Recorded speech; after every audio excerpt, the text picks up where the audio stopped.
and welcome to our student council who are here as well. It's great to have the youth council members here. For people in the gallery, the timing is, I think we will get to informational correspondence sometime after 3 o'clock. And then, as you know, the presentations are scheduled to start at 4 if you're here for one of those. You have an agenda in front of you, Council. Is there any additions to the agenda from staff to start with? None from staff, Your Worship. Thank you. Councillors, do you have any additions to the agenda? Okay, seeing none. Council, is there any disclosure of interest from any councillors on any of the items? Councillor Flynn. Thank you, Worship. Item 18.1. I have no idea what detail this presentation is going into, but I do an employee benefit plan for Silvatech, and it looks like this, the way it's worded, is a subsidiary of Silvatech. So I will step out for those discussions. Thank you, Councillor Flynn. Any other conflict of interest, councillors? Okay, seeing none, we'll move on to item 5.1, which is confirmation of the minutes, regular council meeting of September the 9th. And we have a motion. Moved by Councillor Lavery, seconded by Councillor Flynn, that the regular council meeting minutes of September 9, 2019 be adopted as circulated. Is there any additions or omissions to those minutes? Seeing none, all those in favor? Passed unanimously. Thank you.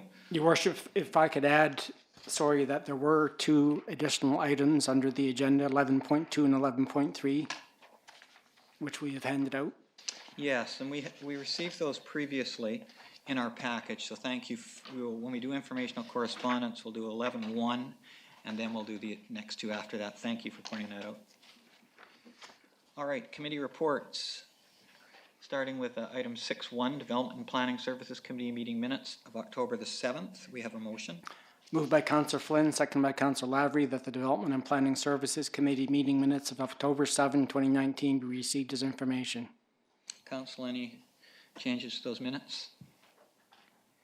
Seeing none, all those in favor? Thank you. Item 6.2, Greenways Liaison Committee meeting minutes of September the 12th, 2019. We have a motion.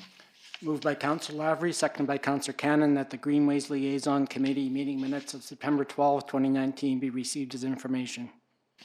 Thank you. Is there any changes to the minutes or any questions arising from the minutes? Seeing none, all those in favor? Thank you. 6.3, Downtown Parking Commission meeting minutes of September the 17th. We have a motion.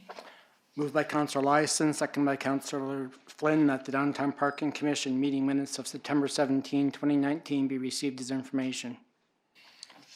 Any changes to those minutes or any business arising? Seeing none, all those in favor? Thank you. Item 6.4, Shuswap Regional Airport Operations Committee meeting minutes of September the 18th, 2019. We have a motion. Moved by Mayor Harrison, seconded by Councillor Cannon, that the Shuswap Regional Airport Operations Committee meeting minutes of September 18, 2019 be received as information. Any additions or changes to those minutes or any business arising? Okay, as a member of that commission, I just wanted to let the gallery know, and I know council is aware, that Airport Appreciation Day, we hold it every second year at the airport, and this year it is on June 28th, 2020, right after school's finished, so it's perfect timing. And hopefully you mark that in your calendar. It's a great day out at the airport. The other piece of information I wanted to share with council was under item number 4, that as you know, there was a recent aircraft crash at the airport, and there will be a debrief amongst all of those involved. We're going to use that as our tabletop exercise for the airport committee. All those in favor of the minutes? Thank you. We'll move to the Shuswap Regional Airport Commission meeting minutes of September the 30th. We have a motion. Moved by Mayor Harrison, seconded by Councillor Flynn, that the Shuswap Regional Airport Commission meeting minutes of September 30, 2019 be received as information. Any questions around those minutes? All those in favor? Thank you. Item 6.7, Community Heritage Commission meeting minutes of September the 20th, 2019. We have a motion. Sorry, did you miss one, your worship? Apologies, I did. Social Impact Advisory Committee meeting minutes of September the 20th, 2019. We have a motion. Moved by Councillor Flynn, second by Councillor Cannon, that the Social Impact Advisory Committee meeting minutes of September 20, 2019 be received as information. Any questions around those minutes? All those in favor? Thank you.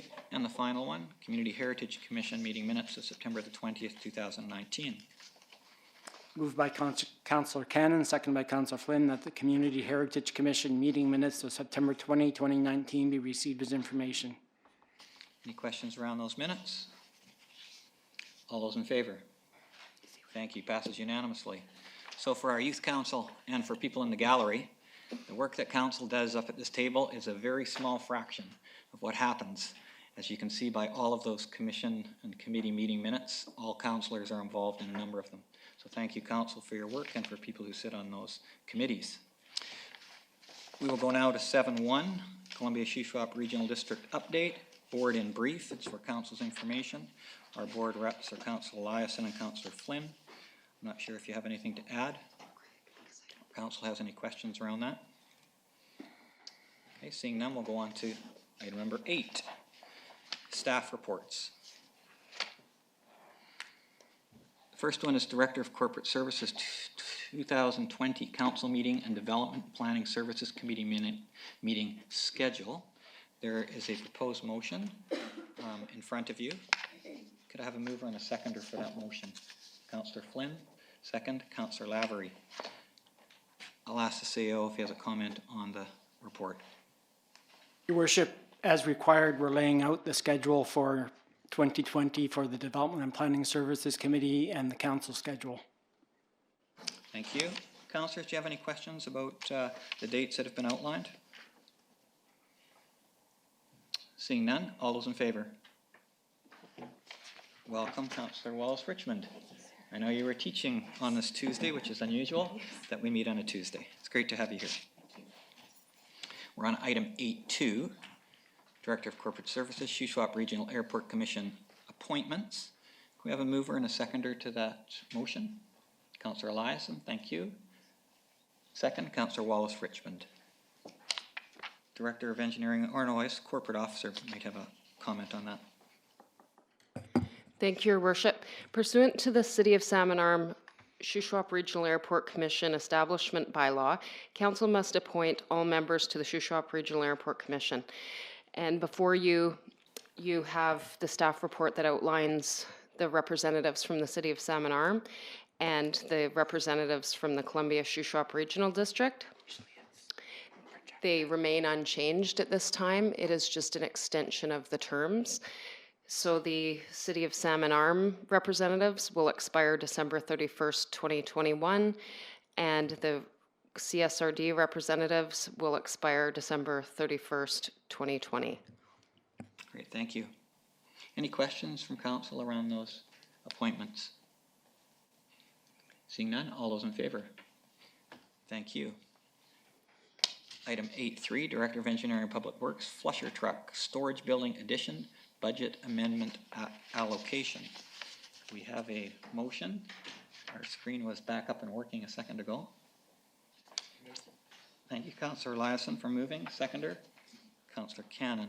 Director of Engineering and Public Works. Your Worship, we recently purchased a new flusher truck for the fleet. It's an over $600,000 unit, and we have a storage building, but we need to expand that building to accommodate the new size of the equipment.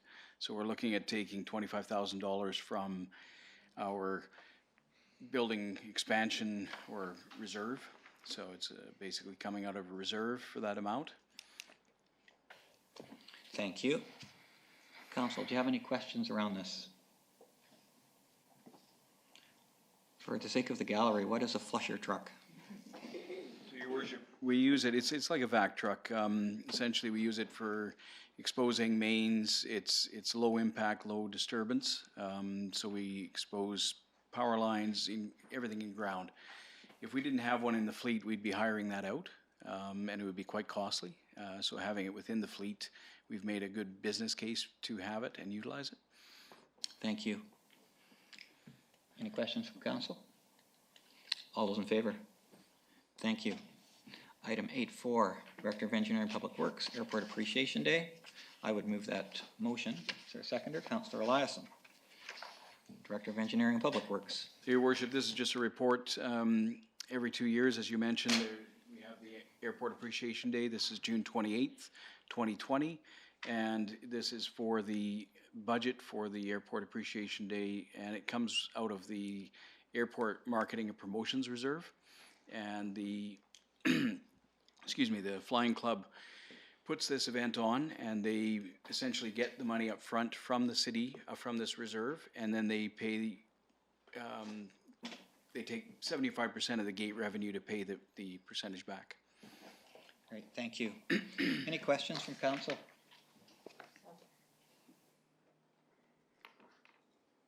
Councillor Cannon? So this is a weekend later than they usually have it, correct? Director of Engineering and Public Works? That's correct, yes. Awesome, thanks. Okay, thank you, Councillor Cannon. And thank you to Tim Auger and the Flying Club. They do a lot of work a year in advance to make this successful. Any other questions? All those in favor? Passed unanimously. Item 8.5, Chief Administrative Officer, Photovoltaic Project Proposal, Salmon Arm Art Center, 70th Hudson Street, Northeast. We have a proposed motion. Second? Councillor Cannon, thank you. Councillor Eliason. Could I have the CEO read this motion out? It's a bit of a longer one.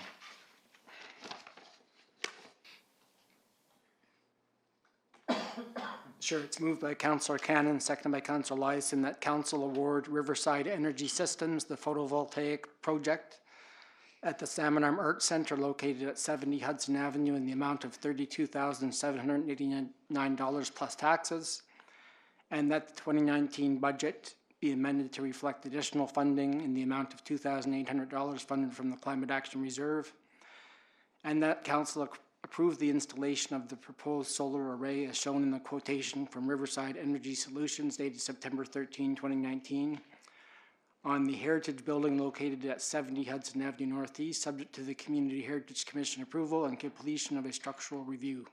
Great, thank you very much. Director of Development Services. Oh, sorry, Chief.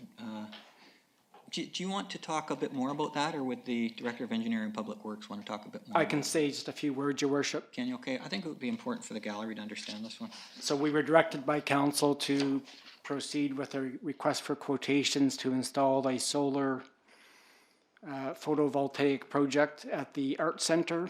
And this is the culmination of that effort, and staff are recommending that the project be awarded, as you can see, to Riverside Energy at a cost of $32,789.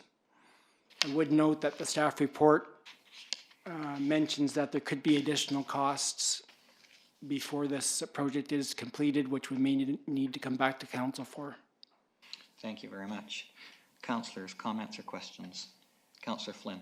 Just two questions. One is, it says in the report that all indications are that it would not negate our roof warranty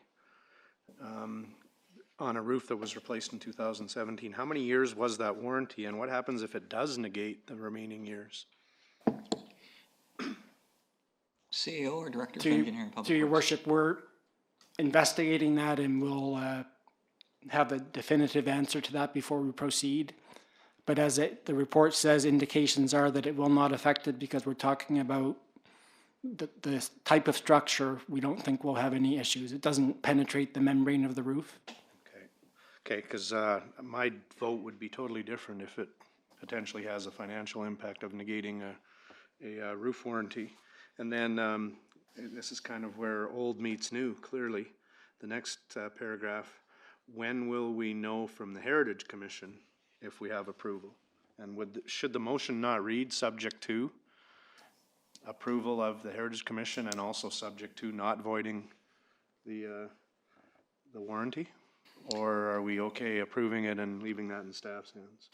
The motion does say subject to Community Heritage Commission approval, and then it says completion of a structural review. So I think the effort is to cover both of those. Okay. Maybe we'll just ask Councillor Wallace Richmond if this is on the agenda for the next, or, sorry, Councillor Cannon, if it's on the agenda for the next Community Heritage Commission.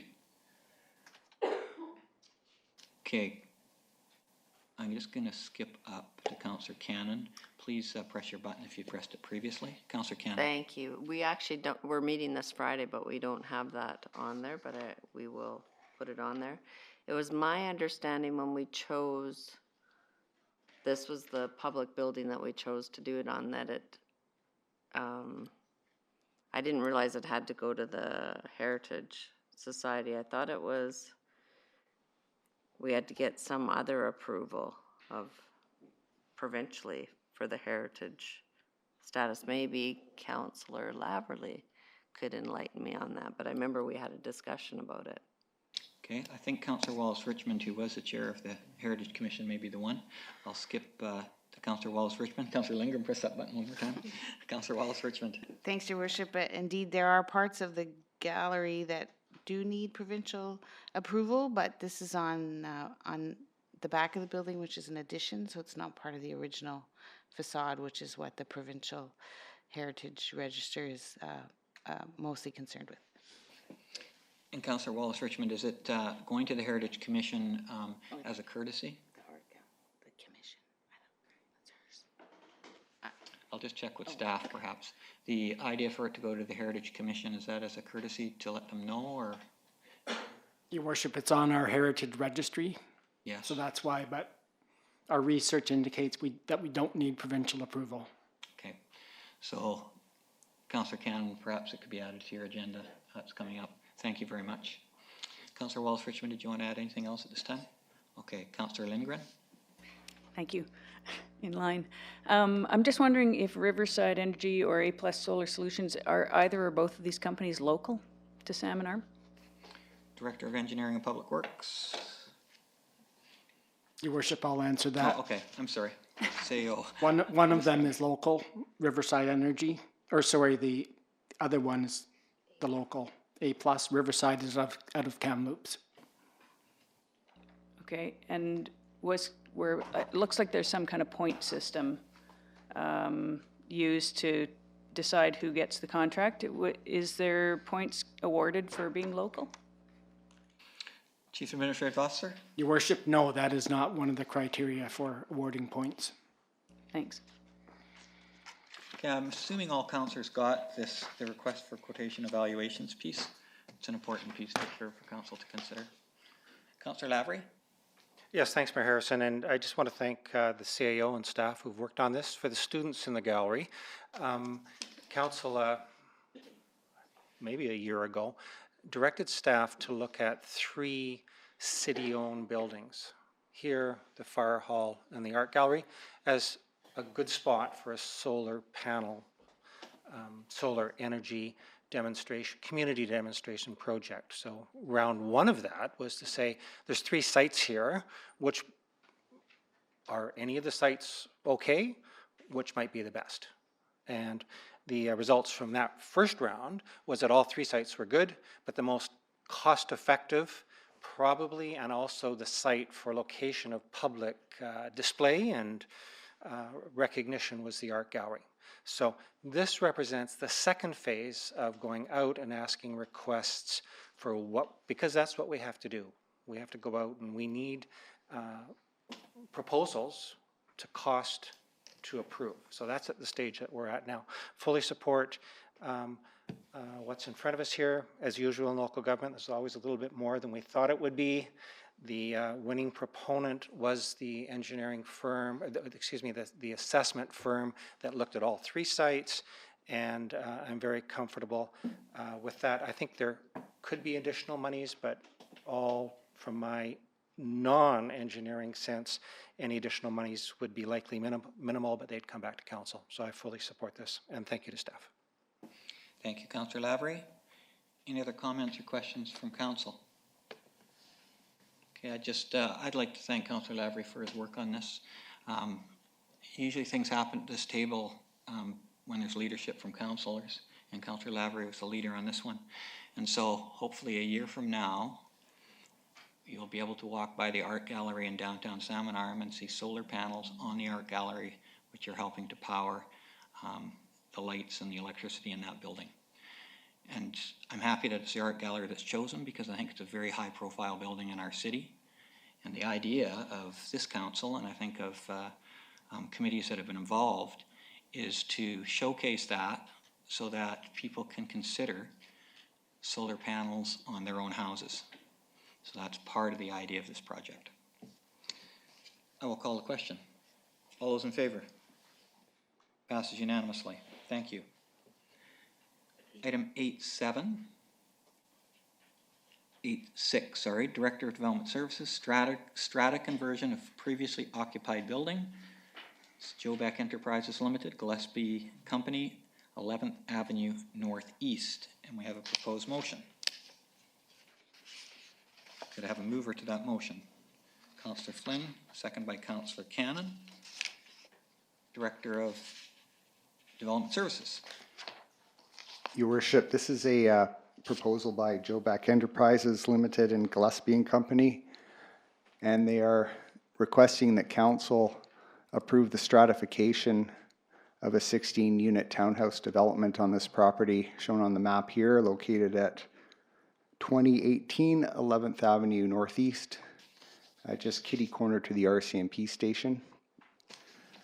This development was approved by council 2 years ago in 2017, development permit, and it's 16 townhouse units. It's mostly complete, and approximately 11 of the townhouse units are occupied right now. If the buildings were not occupied, council would not have to consider this. The application would go directly to the city's approving officer, myself. But because the units are occupied, the developers need council's approval, and that is that's legislation saying that. That's Section 242 of the Strata Property Act, and that section was put in place to. Well, the intent of that section is to protect the rental market. Great, thank you. Council, any comments or questions? Those of you in the gallery may know this building is Copper Corner, opposite the police station. Copper View, sorry, not Copper Corner. On a corner. Oh, Copper View. Oh, that's terrific thinking, because it's looking at the police station. Okay, and we had the owner talk to us at the planning committee. Just to Director of Development Services, this is not a first and second reading. This is just a decision council makes, and once that decision's made, it moves forward. That's correct. It's a resolution today. Okay, thank you. Councillor Lavery. Yes, thanks, Mayor Harrison. We had a very fulsome discussion of this at planning last Monday.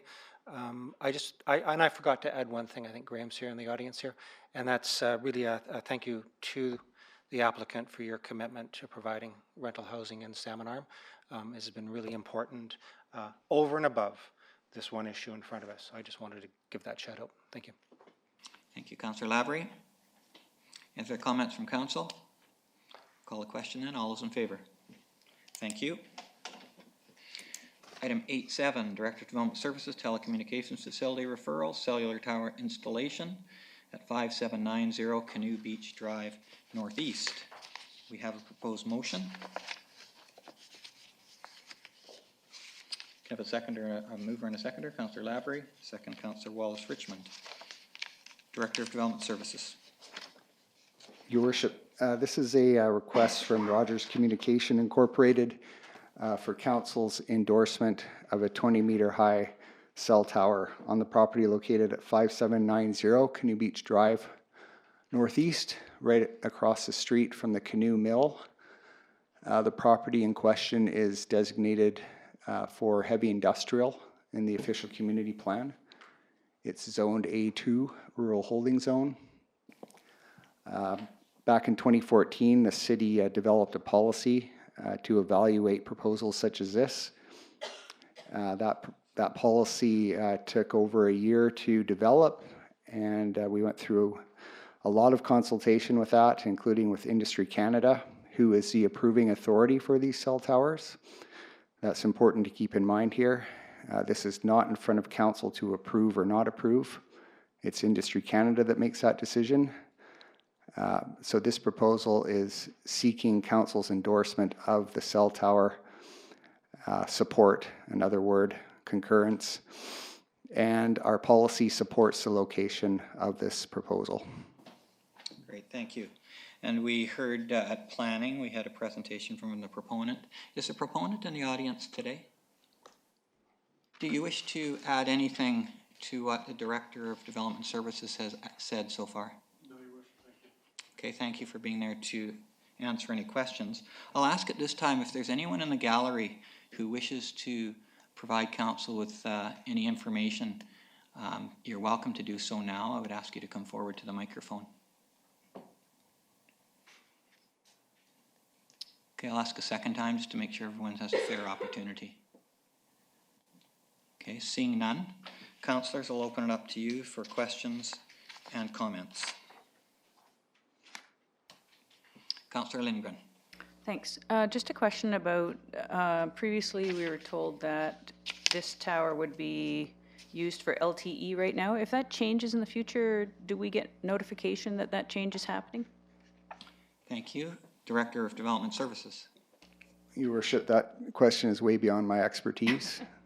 The proponent from Rogers may be able to answer that. Are you able to answer that question? If you are, come forward to the microphone.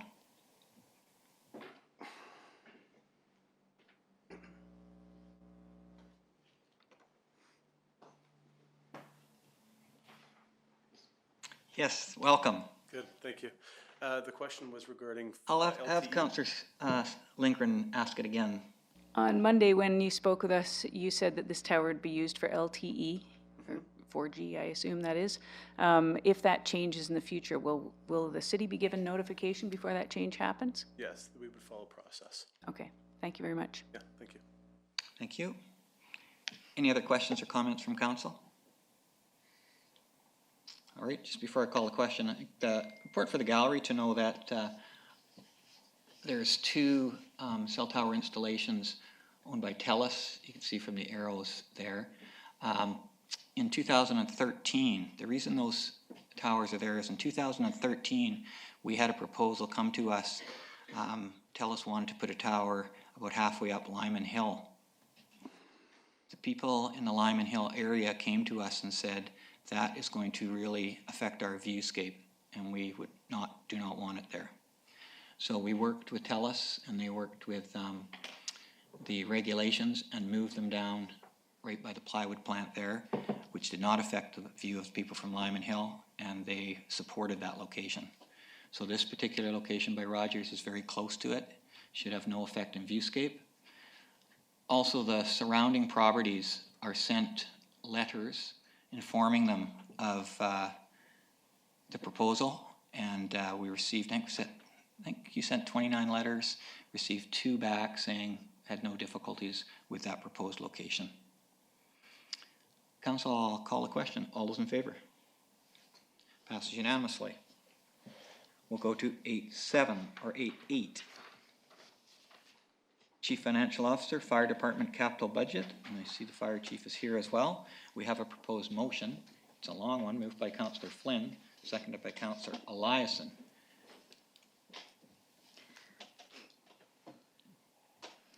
I think it might be worth having the CEO read this motion out. Sorry it's long, but I think it's important for everybody to understand it. Moved by Councillor Flynn, seconded by Councillor Eliason, that the 2019 budget be amended to include an allocation for Fire Hall Number 4 roof repairs in the amount of $11,000 funded from the hydraulic ladder rack, and that the 2019 budget be amended to reflect additional funding in the amount of $5,000 from the following: hydraulic ladder rack 1,000, fire hose 2,000, turnout gear 2,000, and that the city's purchasing policy be waived in procurement and supply and installation of these goods, and that council award the supply and installation to Niederman Canada in accordance with their quote in the amount of $16,603.40 plus freight and taxes.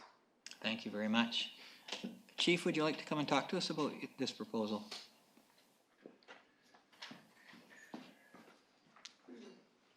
Great to have you, Council. Yes, thank you, Your Worship. Yes, so we've recognized an immediate concern with one of the roofs at Fire Hall number 4, that it needs to be repaired prior to the winter season here, we're hoping. And also the original estimation for the exhaust system in hall number 3. The original quote that we received last year, it's increased significantly, so we require another $5,000 for that. Great, thank you. Hall 4 is Glen Eden. Yes, that's correct. Hall 4 is Glen Eden.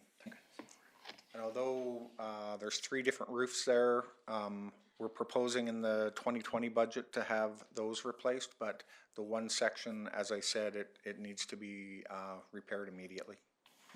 Thank you. Is there any questions from councillors for the fire chief today? Okay, thank you very much. Yep. Any comments from council? Call the question. All those in favor?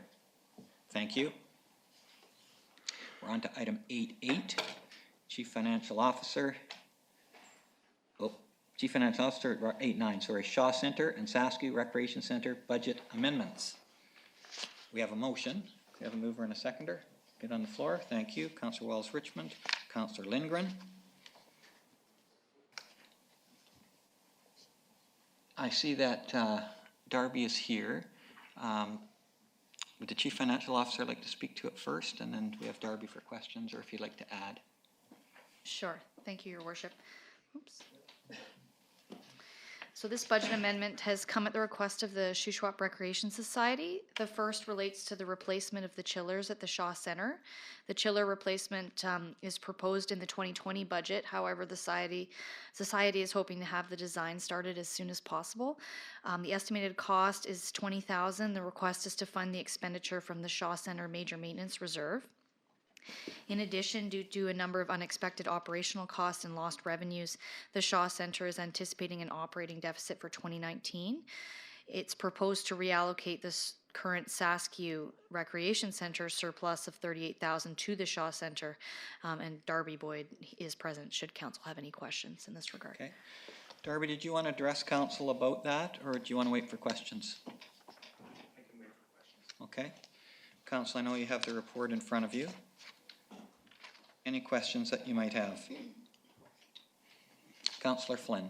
Thank you, Worship, and I guess not necessarily a question, because I know, having been on the Rec Society board, the issues with the chillers and what's going on provincially and nationally with regards to arenas. I guess because we've got a gallery here and because this is going to be a significant request in the budget, I wouldn't mind Darby perhaps educating all of us on what is going on because of a tragedy in Fernie. Thank you, Councillor Flynn. I think that's a really good idea. Chillers are what makes the ice freeze, is it not? Yes, that's correct. It's like Copper View Corner. It's a very apt name. Thank you for being here. Yeah, no, thank you for having me.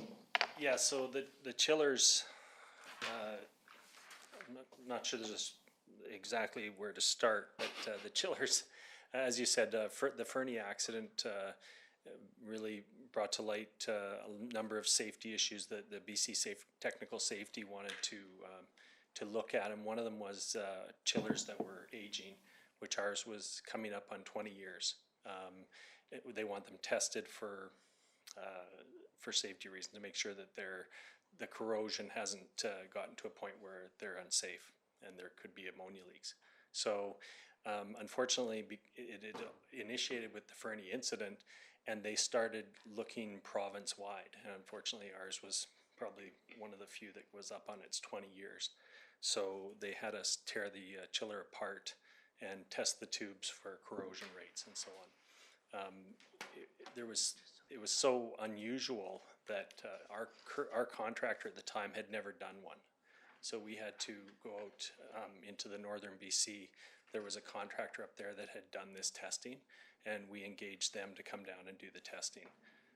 And as as we went through the process, everybody was learning at the same time, including Technical Safety BC. Can you just get a bit closer to the mic, Darby, Sure. just so the audience can hear you? We can hear you. Okay, and so everybody was learning as we went, including Technical Safety BC. When the corrosion rates came back, they wanted they wanted an engineer to come back and give an estimated life for the remaining corrosion. So we had to actually contract an engineer out of Ontario to get an opinion to have them approve for us to reopen to close them up and reopen the arena. So that everything was trial and error for everybody, and the costs were just unexpected and really just unknown at all. So I hope that answers well enough. Or Councillor Flynn, did you have any follow-up to that? So just to be clear, no question that what happened in Fernie was a tragedy. No question it's put a spotlight on arenas and facilities throughout the province. And no question that our chillers are older. But what is still at a little bit of question is whether they need to be replaced yet. Is that correct or incorrect? yeah, well, that is correct in some regards. Once again, once you start getting into estimations of how long it's going to take a tube to corrode, you're looking at estimation from the engineers, and then you're looking at some BC technical safety people that are sort of using their own guidelines as to what they feel is acceptable. And so, yeah, that is in question. The thing that is not in question, though, is that Technical Safety BC can close the arena without question.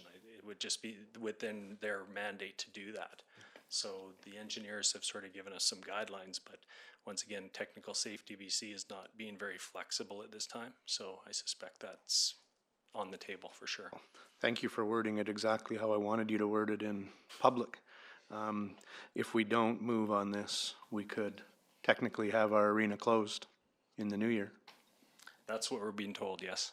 Okay, thank you. Councillor Cannon. Thank you, and as the council member that sits on the board, I definitely felt Darby's stress when this was happening.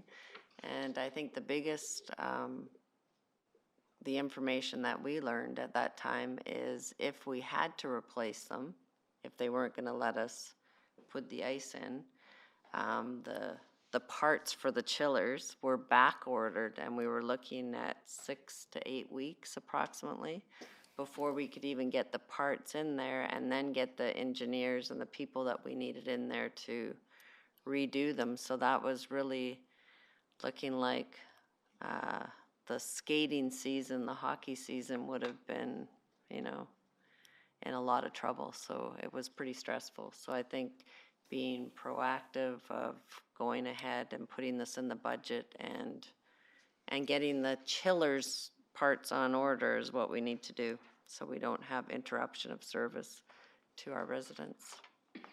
Thank you, Councillor Cannon. Thank you, Darby. Any other questions for Darby while he's here? Okay, appreciate that information you shared with us. If there's any comments before I call the question? Councillor Flynn? Yeah, just a quick comment. I very much support the motion, and I was going to comment on the fire chief finding money in a budget and reallocating money so that we didn't have a net impact. And I do want to commend the Shuswap Rec Society, the staff. Clearly, we could have been looking at a need to find $40,000 here or thereabouts, but because one part of the organization is running under budget, they're able to shift through our vote today money to the other that needs it because of what has happened provincially. So commendations to the team there and the work you do, because it's pretty easy for us to say yes to just shifting some money around. So especially in light of the situation. So I will vote in favor, and thank you for the work you've done. Thank you, Councillor Flynn. Okay, calling question. All those in favor? Thank you. We'll now move on to Section 9, Introduction of Bylaws. So the first one is City of Salmon Arm Permissive Tax Exemption Bylaw, number 4352, first, second, and third readings. We have a mover and seconder to that. Councillor Lindgren. Councillor Eliason. Director of Chief Financial Officer, did you want to comment? Sure, thank you, Your Worship. So the bylaw for consideration will grant permissive tax exemptions for a 3-year period, 2020 to 2022, unless otherwise noted.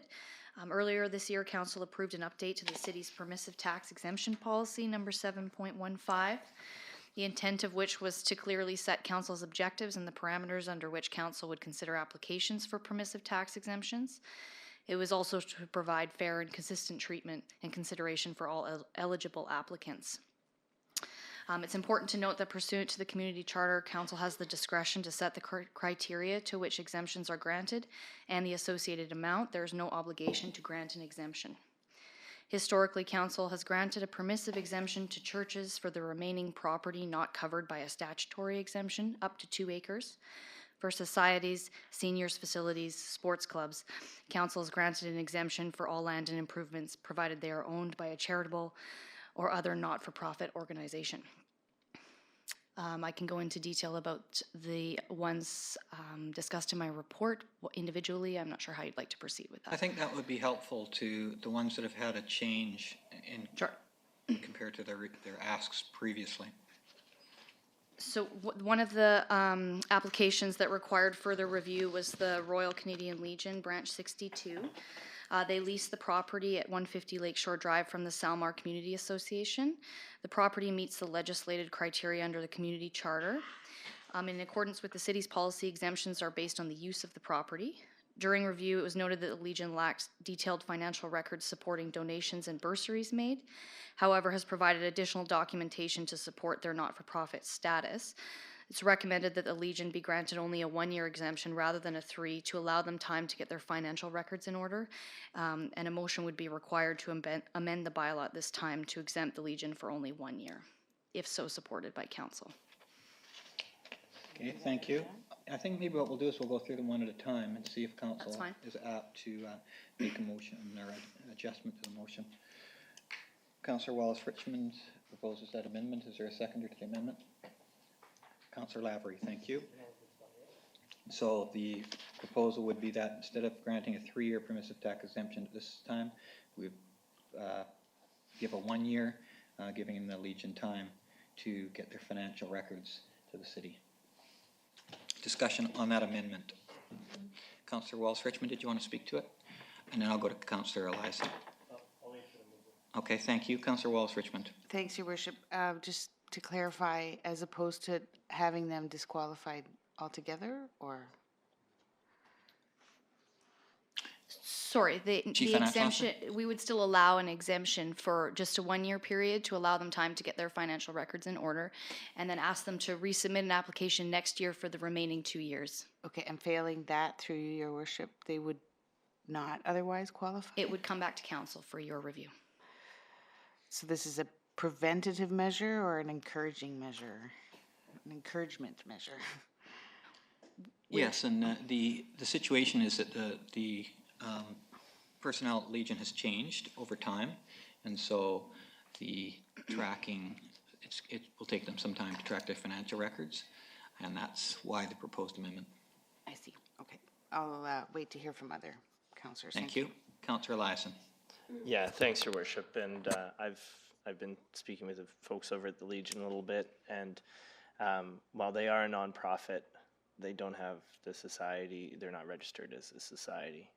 Does anyone here know how long it takes to get registered and accredited as a society? Has anyone done it before? So it takes a little while. I'm going to vote against the amendment because we give carte blanche to a lot of other groups, and I feel that the Legion is a nonprofit and does a lot to give back to our community, and I think that we should recognize that here at this table and give them a 3-year timeline, mostly because they're run by volunteers and people who are busy doing other things. So I will urge the others to as well give the Legion the same treatment as we're giving the other 3-year exemptions, knowing that in the future they'll have to be ready to be a society and have the proper paperwork. But I will vote against this amendment. Thank you, Councillor Eliason. Councillor Flynn? Yeah, I too will vote against the amendment.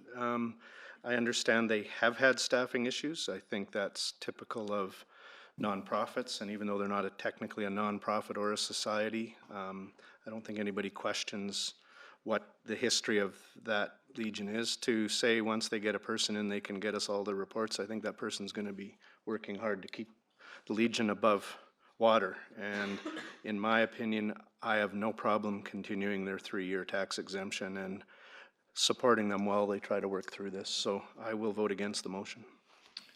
Councillor Lavery? Yes, thank you, Worship. And I'm going to vote in favor of the motion. For the same reasons that are given here, actually. I think what we're saying is it's important to have for all our groups detailed financial information. I'd be more than willing if it's a work in progress at the end of a year to reconsider and add on some more time. But I think the overall one thing here now, and again, I'm trying to be supportive. I agree with the rationale of the value of the Legion. I don't want to cut them off in a little ways. We'll talk about the amount of money that the city does give to for permissive tax exemptions, and the Legion should be part of that. But an entry level for me is appropriate financial information. So I'll vote in favor of it. I'd be more than willing, given progress based, if they aren't quite there yet, but there's been progress made, to reconsider that within a year, but also to send that message. Thank you. Councillor Wallace Richmond. Thanks, Your Worship. I moved the motion because I thought if they didn't get a year, they wouldn't get an exemption at all. So with that said, and given comments of my colleagues, I'm prepared to withdraw it completely. I do note that a member of the board is in the gallery. So is there an opportunity for clarity around this? I mean, I moved the motion because I didn't want the Legion left off the list of exempted. Understand. Would you like to move that the person in the audience be permitted to speak? No, I don't. I'm not a part of the board. Oh, you're not a part of the board? Sean is. Okay, I'm sorry. Yes, sorry. All right, never mind. I take that back too then. Would you like to withdraw your amendment or let it stand and... Well, I feel that if we can't even agree on the intention of the motion, then maybe it should not have been moved. So I would be interested in withdrawing the motion. Presently, Councillor Wallace Richmond, the Legion is included in a 3-year exemption, and so who is the seconder to that amendment? Councillor Lavery. Councillor Lavery, are you in favor of withdrawing? You said you would support, so you may not be, and that's fine. Man, I'm going to seem like the bad person here. I would have made the motion if it hadn't been made before me. Fair enough. And this is not a reflection on the Legion. This is, in my view, one of financial responsibility for all organizations that require permissive tax exemptions. It's significant. I don't begrudge it, but I do think there are some thresholds. So I would urge that we vote on it, and it'll likely be defeated. Fair enough. Any other comments from council before we vote on the amendment? So voting in favor of the amendment, Councillor Lindgren. Thanks. I would also vote against this amendment, only because I think that they need the stability of knowing what's going to happen in the next 3 years. I think that they've already got the message that we require some financial information from them. This will buy them some time to make sure that they're ready next time around. Thank you, Councillor Lindgren. Any other comments? So voting in support of the amendment would provide a permissive tax exemption for 1 year, assuming the whole bylaw passes. Voting against it would leave the Legion with a 3-year permissive tax exemption. Councillor Flynn? Just a question for staff, because it applies to one of the others that staff is recommending changing how we've handled it for as long as I can recall. If something like one of these, let's say the Legion, was to hire the new person, go through all their paperwork, and then decide to close the Legion or sell it, does that remove the exemption? If the property were to sell and to a for-profit business, then yes, the exemption ends at that point, yes. And I can't see that happening because the Salmon owns it, but the property, okay, but if a for-profit business opens up in there, the exemption would be removed, correct? That's correct. Okay, thank you. Thank you. Seeing no more speakers, I would call the question. All those in favor of the amendment? All those opposed? Councillor Lavery in favor. The rest of council is opposed. We will continue Salmon Arm and Shuswap Lake Agricultural Association, if the Chief Financial Officer doesn't mind speaking to that one. The Salmon Arm and Shuswap Lake Agricultural Association has applied for an exemption on 4 properties. A portion of the property at 481 Fifth Avenue is currently leased to a for-profit business and therefore does not qualify for an exemption under the community charter, nor does it comply with the city's policy. Similar to other not-for-profit organizations with leases to for-profit business, an exemption has been provided excluding the leased portion, and it's estimated that the annual taxes associated with this lease space would be $1,900 a year. Thank you. So, just so I understand, no motion would be necessary to not include that piece in the permissive tax exemption. Is that correct? That's correct. It's been prepared to exclude the leased portion to the for-profit business. Understand. Council, do you have any questions around that? Councillor Flynn. I know we went through this with a for-profit business on our wharf, and I guess my question is there any notice period, or has this been being done, is this a new lease? Is that why this is being excluded now, or is it just something we've become aware of? Chief Financial Officer? As part of the revised policy, we've been asking for additional documentation from applicants, and part of that process, this has come to light. Okay. I can't speak to what's been done in the past. Okay, thank you. Thank you, Councillor Flynn. I see no motion coming forward, so let's move on to Salmon Arm Golf Club Society.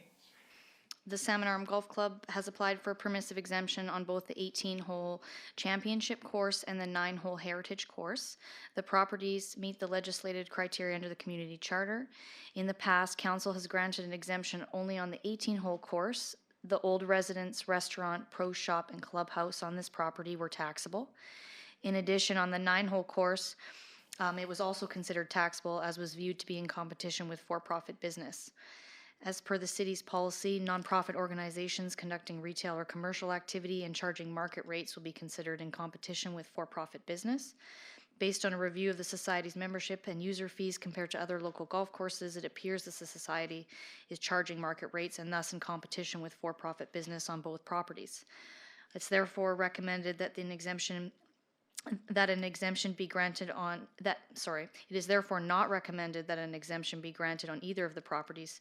I will note that the bylaw has been prepared to allow for a 3-year exemption on both properties. If council supports the recommendation, an amendment motion will be required to remove the properties from the bylaw. Great, thank you. If council wish to allow the similar exemption that has taken place in other years, but not a complete exemption to both properties and buildings, what amendment would be necessary? As referenced on the screen, there is 2 properties referenced. If you were to allow an exemption as historically done, then you would make an amendment motion to remove the property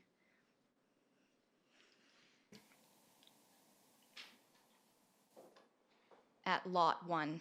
The last sentence before This one here. respectively submitted. Understand. Okay, I'll open it up for council's discussion. Councillor Flynn.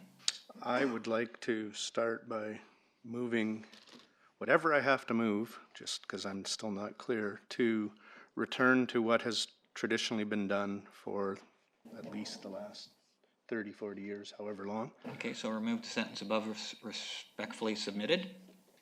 Is there a seconder to that amendment? Councillor Lindgren, thank you. Okay. Councillor Flynn, do you wish to speak to it? Yeah, and speaking to my motion, first of all, this may not be an issue as of next year, because as most people know, the golf course has been up for sale for some time, and it probably will be owned by a private venture. That being said, this has been a nonprofit society for a long time, and the city has chosen to provide the exemption to the championship golf course only for a number of reasons. And I understand the market analysis issue, but the fact is there is not a championship golf course within our boundaries that this competes with. And this facility provides recreation for at least 500 residents, juniors, seniors, and even people in the middle.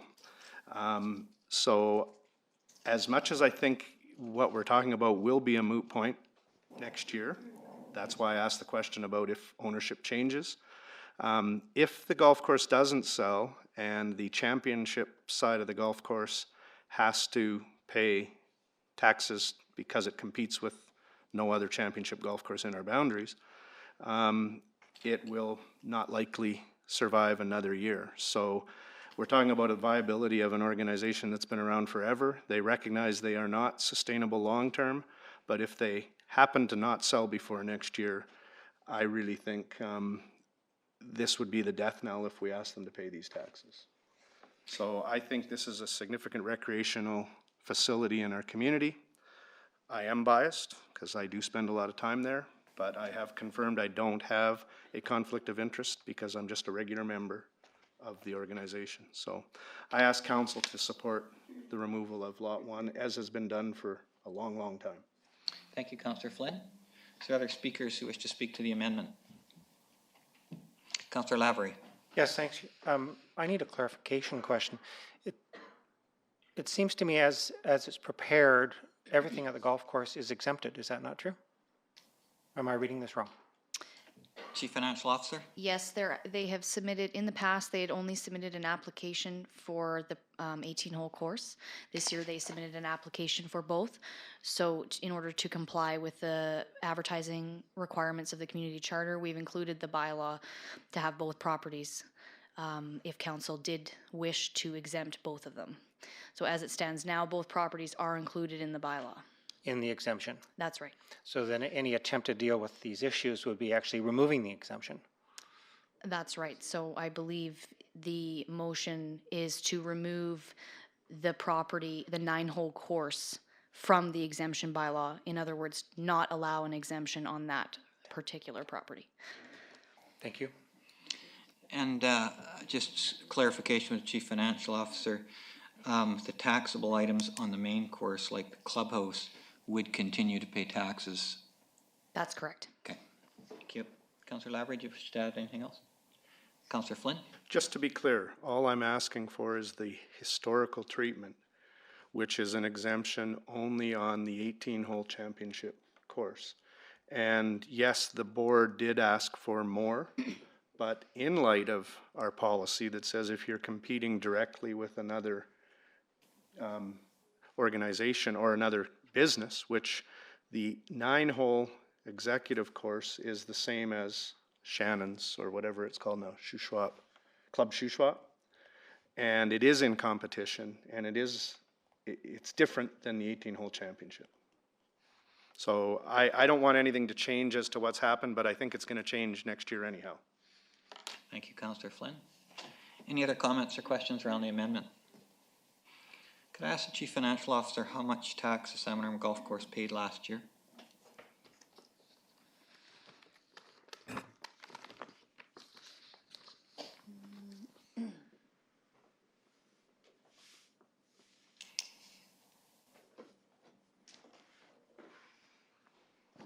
One moment.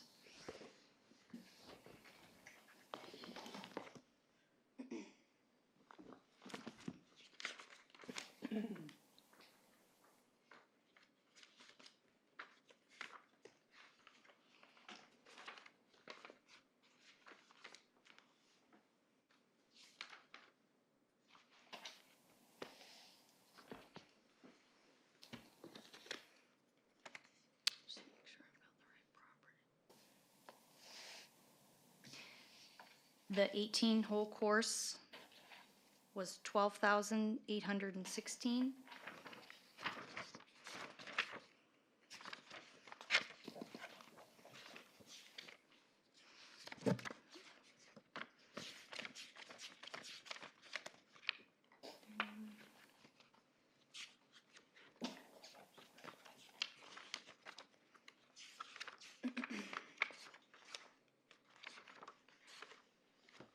I'm sorry, I can't find the 9-hole. I can get back to you though. That's okay, I think it was around 8,000 on the other piece, that I believe, 7,000. So the clubhouse restaurant piece paid 12,816. I think the other piece. 6,134. Okay, for a total of about 19,000. All right, so they would pay a similar amount, assuming the assessment stays the same, if we pass this amendment. All right, any other questions from council? Call a question on the amendment. All those in favor? Passes unanimously. Thank you. Could we just go on the screen to page 2, just so that the gallery can see? It's page 143. This is 147. There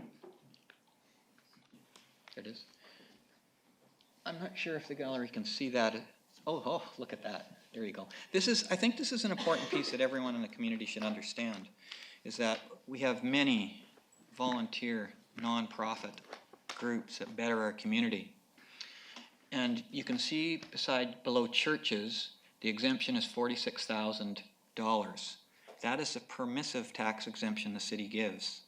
There's a statutory exemption that the province provides churches for the envelope of the building and for the church buildings. The city of Salmon Arm gives an exemption to properties outside of that up to 2 acres. And so that's why the church exemption, permissive tax exemption for the churches is only $46,000. The actual statutory exemption is much larger than that because it talks about the improvements, not just the property. You can see nonprofit societies, and we have many in the city. Their tax exemption, which general taxpayers help to make up, is about $400,000. We have 3 senior centers in Salmon Arm, which we permissively tax exempt, that are run by volunteers for seniors, $19,000. Other, $13,000. Those are things like Safe House and other things like that.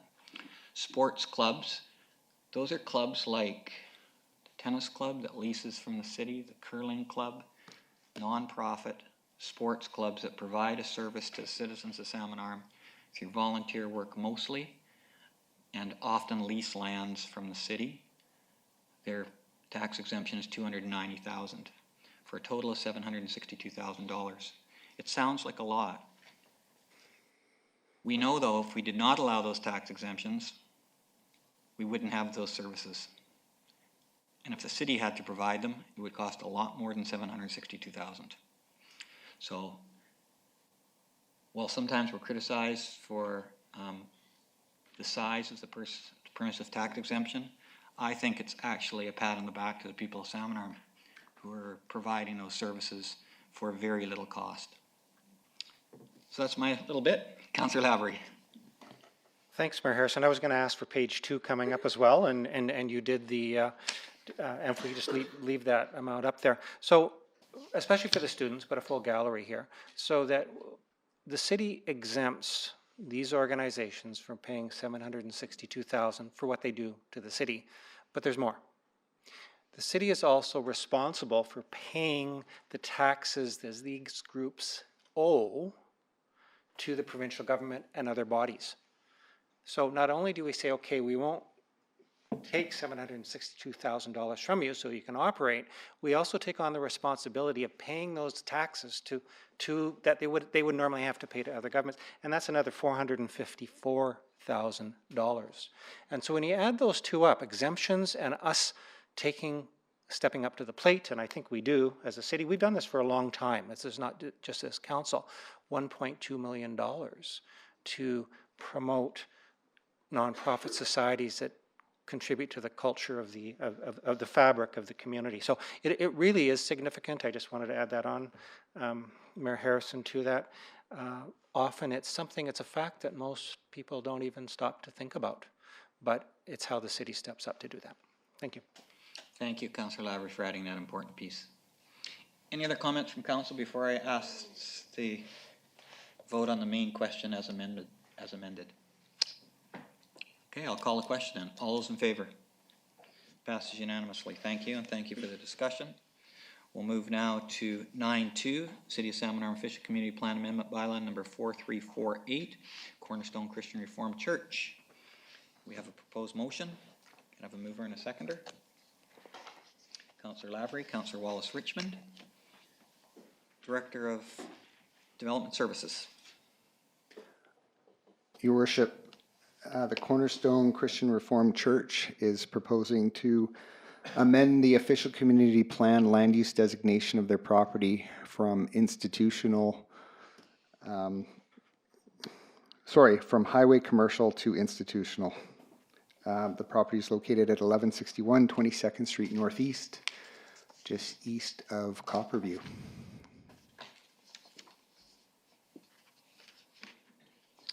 Can we just have the picture of the map up there so that people are familiar with the location? Great, thank you. This is the OCP piece of this. Council, do you have any questions? We did review it at planning. Okay, seeing no questions, I will call a question. All in favor? Thank you. We'll move to the zoning piece. Zoning bylaw number 4349.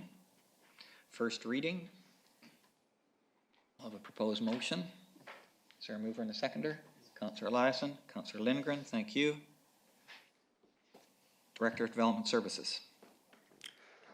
The same application for this bylaw is proposing to rezone the same property from R1, single family residential, an historical zone that goes back probably 40 years before this road was built, and changing that zoning to P3, institutional, for future church-related uses.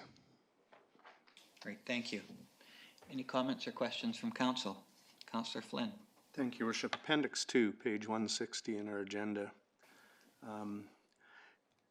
is the OCP designation. And as the Economic Development Society rep, they were asked to provide input. And anytime we take anything out of highway commercial or anything like that, we have to be cognizant of potential negative impacts to business. This has been sitting there for some time. Nobody has decided to put any kind of highway commercial there, and the Economic Development Society, who knows fairly well our highway commercial inventory, supports what is really a common sense addition to that piece of property, so I will vote in support. Thank you, Councillor Flynn. Any other comments? So for the Youth Council, what council is voting on right now is whether we'll move to public hearing on this land use.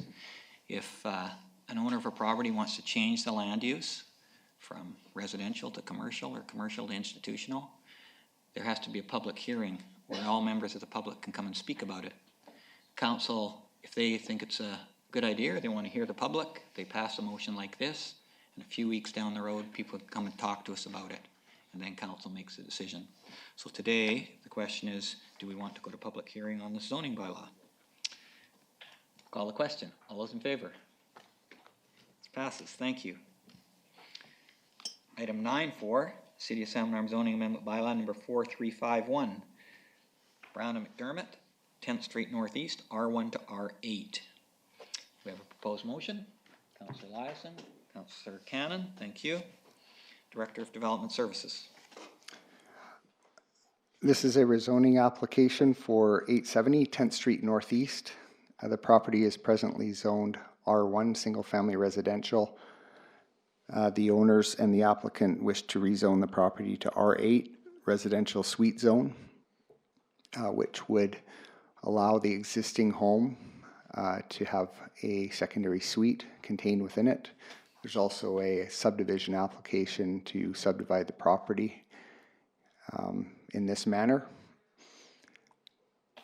There is road dedication and lane dedication required, so the parcel size referred to in the report is likely to shrink quite a bit. Other than that, the official community plan supports R8 zoning in this neighborhood, and it actually supports R5 high density zoning in this neighborhood. Thank you. Councillors, any questions or comments? Seeing none, I'll call a question. All those in favor? Thank you. And the last Bylaw introduction, City of Salmon Arm zoning amendment bylaw number 4355, Larson, it's 531 5th Street Southeast, R1 to R8, first and second reading. We have a motion, can we have a mover and seconder? Councillor Wallace Richmond, Councillor Lavery, thank you. Director of Development Services. Oops. Similar to the previous proposal, this application proposes to rezone the property located at 531 5th Street Southeast from R1 Single Family Residential to R8 Residential Suite Zone. This neighborhood is also designated for high density residential in the official community plan. The proposed R8 zoning is supported by the OCP. Thank you. Any comments from council or questions? Councillor Lavery. Yes, thanks, Mayor Harrison, and I'm cognizant of time here. This is more for this student council politics, local politics, 11 and 12. You're going to hear a lot of numbers, and they have been today, thrown around, R4, R5, R8. By the end of the year, just you're probably getting a little glazed over here right now, but by the end of the year, you'll understand what they mean. What we're talking about of R8 is that it's an opportunity for secondary housing, either a suite within an existing house, or if there's a big enough land size, a separate, what's the word, carriage house. Thank you very much. And that's up to the owner. So what it does do is it increases the density of smart growth of how we can fit people into the city in a more dense way as opposed to expanding all the time.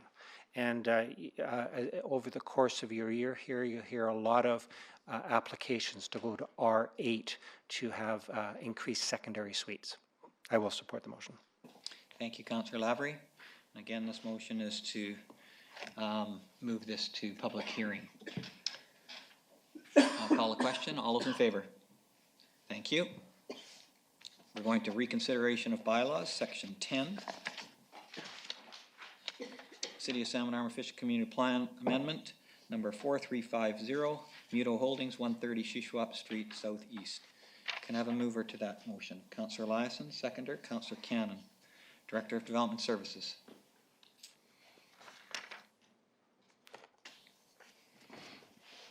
Your Worship, this bylaw proposes to redesignate 130 Shuswap Street Southeast from institutional to high-density residential. Great. Could you show us the map? And maybe just talk a little bit about location, the fact it's part of the old church property?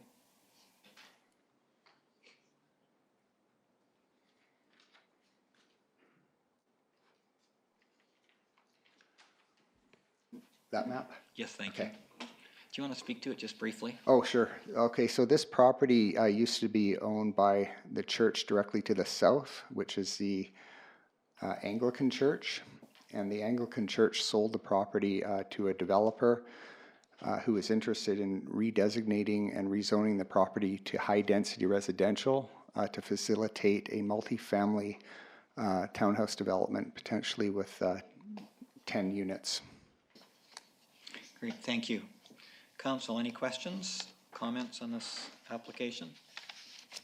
Seeing none, all those in favor? Thank you. We'll go to 10.2, which is a zoning piece of that. Can I have a mover and seconder? Councillor Cannon, Councillor Eliason. I'll ask the Director of Development Services to speak about this one. So the bylaw I just spoke about before this was to change the community plan designation, and this bylaw is to change the zoning. You can't change the zoning unless the community plan supports the zoning. So that is why the OCP bylaw was read first, and now you are considering the zoning bylaw to change the zoning from R1 to R5. Sorry, P3 to R5, institutional to high-density residential. Great, thank you. Any comments from council? All those in favor? Passes unanimously. Thank you. We're on to item 10.3. City of Salmon Arm Taxiway Charlie Temporary Borrowing Bylaw, final reading. Have a mover and a seconder. Councillor Cannon, Councillor Eliason. Director of Engineering and Public Works, do you have to speak this one? Oh, I'm sorry, Chief Financial Officer, it's about money. Thank you, Your Worship. The city was approved for a BC Air Access grant to assist with the relocation and upgrade of Taxiway Bravo to Taxiway Charlie. Following the completion of an opinion of probable cost, Council gave 3 readings to the long-term borrowing bylaw for $845,000, pending approval of the electors through an alternative approval process. The process was completed and the number of elector responses received opposed to the bylaw did not meet the minimum requirements. As a result, Council proceeded with the adoption of the borrowing bylaw. Access to the long-term borrowing market will not be available until the spring of 2020. Therefore, the city is proposing to fund the project utilizing the temporary borrowing provisions of the community charter. The temporary borrowing bylaw is presented today for final reading. Great, thank you very much. And for the gallery and the youth council, if the city wants to borrow money over $500,000, they have to ask the electorate, ask the people out there. So we wanted to improve the airport. We're improving our taxiways so that we can build more places to keep planes and make it safer. So we send out what's called an alternate approval process, which says, if you do not want us to borrow this money, let us know. I believe we got 2 letters from people who did not approve. You need to get, I think 10%, is it not?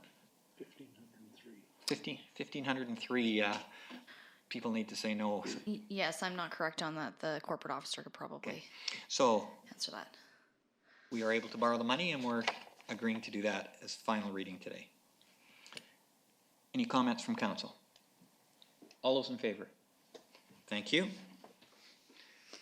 10.4, City of Salmon Arm Zoning Amendment Bylaw, number 4321, 25th Street Northeast, R1 to R8. This is final reading.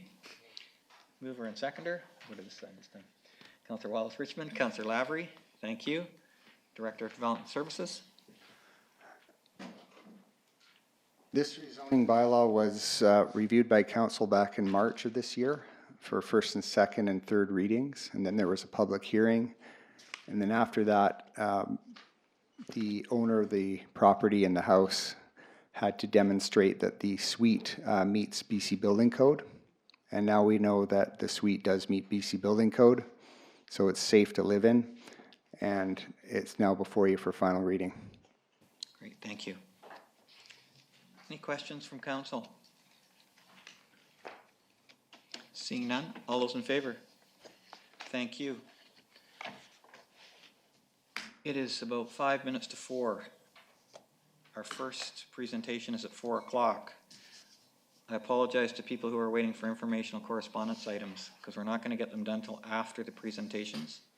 We're going to take a 5-minute washroom recess and we will resume here at right on the 4 o'clock mark with Staff Sergeant West.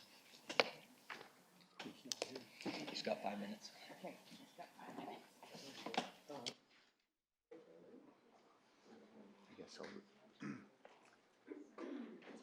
I'll resume after the presentation, so go back to Council meeting.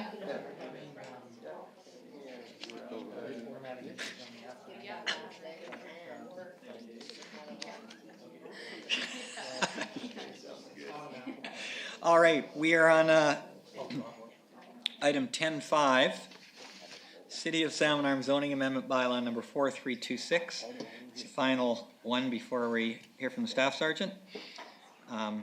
2130 First Avenue Northeast, R1 to R8. Do we have a mover and a seconder? Councillor Wallace Richmond moves. Councillor Cannon second. Director of Development Services. Your Worship, this is another rezoning bylaw to rezone a property from R1 single-family residential to R8 residential suite zone. This property is located at 2130 First Avenue Northeast, and it also fronts onto Okanagan Avenue. The requirement for final reading was for the owner to register a covenant restricting access to Okanagan, and the owner has agreed to the covenant and has registered the covenant.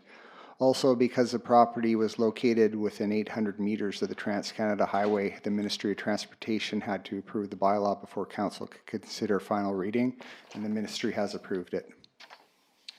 Thank you very much. Council, do you have any questions or comments on this last reconsideration bylaw? Seeing none, all those in favor? Thank you. We'll now move on to presentations, and then we'll come back to correspondence right after presentations. We have 4 presentations. For presenters, welcome to council. We have 15 minutes per presentation. After 10 minutes, you might hear this. That means your time's almost up, because council may have a few questions. So we're not trying to cut you off, but just try to time it so that you have about a 10-minute speaking piece. Welcome, Staff Sergeant West. Your quarterly policing report. Great to have you here, Scott. Pleasure to be back. Thank you for coming to see us. Try to make sure you don't give me the dinger. Maybe I can do this a little quicker than usual, and we can actually give the other people a little bit more time before you have to hit the button. Our detachment over that quarter from July to September in the report that I've provided council and mayor. We saw up to four vacancies due to transfers and extended time off. But I'm happy to report that our hard vacancies, which are those where an officer is absent due to transfer, have been filled, with the exception of one. And I'm happy to report that another officer has returned back from a medical leave, which is good news for us. We have one position of those 4 left to fill at this point, and I've engaged our staffing at the district office, and they have found some suitable candidates, of which we just have to hear word back from them. And then, of course, then the transfer process kicks in, and it's 90 days and such as we move forward, as people sell houses and buy houses and do those kinds of things when one transfers. We've got our 3 big record projects, one of which I was listening in on this morning, and retention of records and modernization as we move from an old computer system continually to a new one, that being Prime, which is where I pull all my statistics from nowadays. And over the summer, our files are down just slightly on both the rural and municipal sides, as you can see from the statistics page that I customarily provide mayor and council. Our self-generated work statistics are down just slightly because, of course, member vacancies lead our officers to pay attention to our calls for service more than potentially being out on the road and trying to dig things up, which acts counterintuitively, I know, but when you're dealing with calls for service and the demands that the courts place, that's an important part of what we do. Our traffic complaints over or contacts over the last quarter, which I know are important to the community. We had 386 documented traffic stops, 14 high-risk driving charges, so that would be your running of lights and excessive speed, as well as the distracted driving type files. 8 enforcement blitzes, 33 reportable and injury collisions as we move forward and into the Motor Vehicle Act side of the house. I'm happy to report that our collisions are just down slightly as a result of the driving around town when we compare them to last year, and last year they were down again. Of course, I've told council before that we've changed our reporting on that because it's gone to damage, personal injury or damage over 10,000 rather than 1,000, because if you scratch a door it ends up being 1,000. So they've just changed that slightly. From the provincial level, 21 curfew checks in the past quarter, checking our priority offenders, and we've seen an increase in theft of and from vehicles. And I've included a crime snapshot graph in this report just to give you an idea of what 2 suspects can do to our crime statistics. I'm happy to report that 1 is in custody for the next 30 days because we've arrested him on 2 occasions.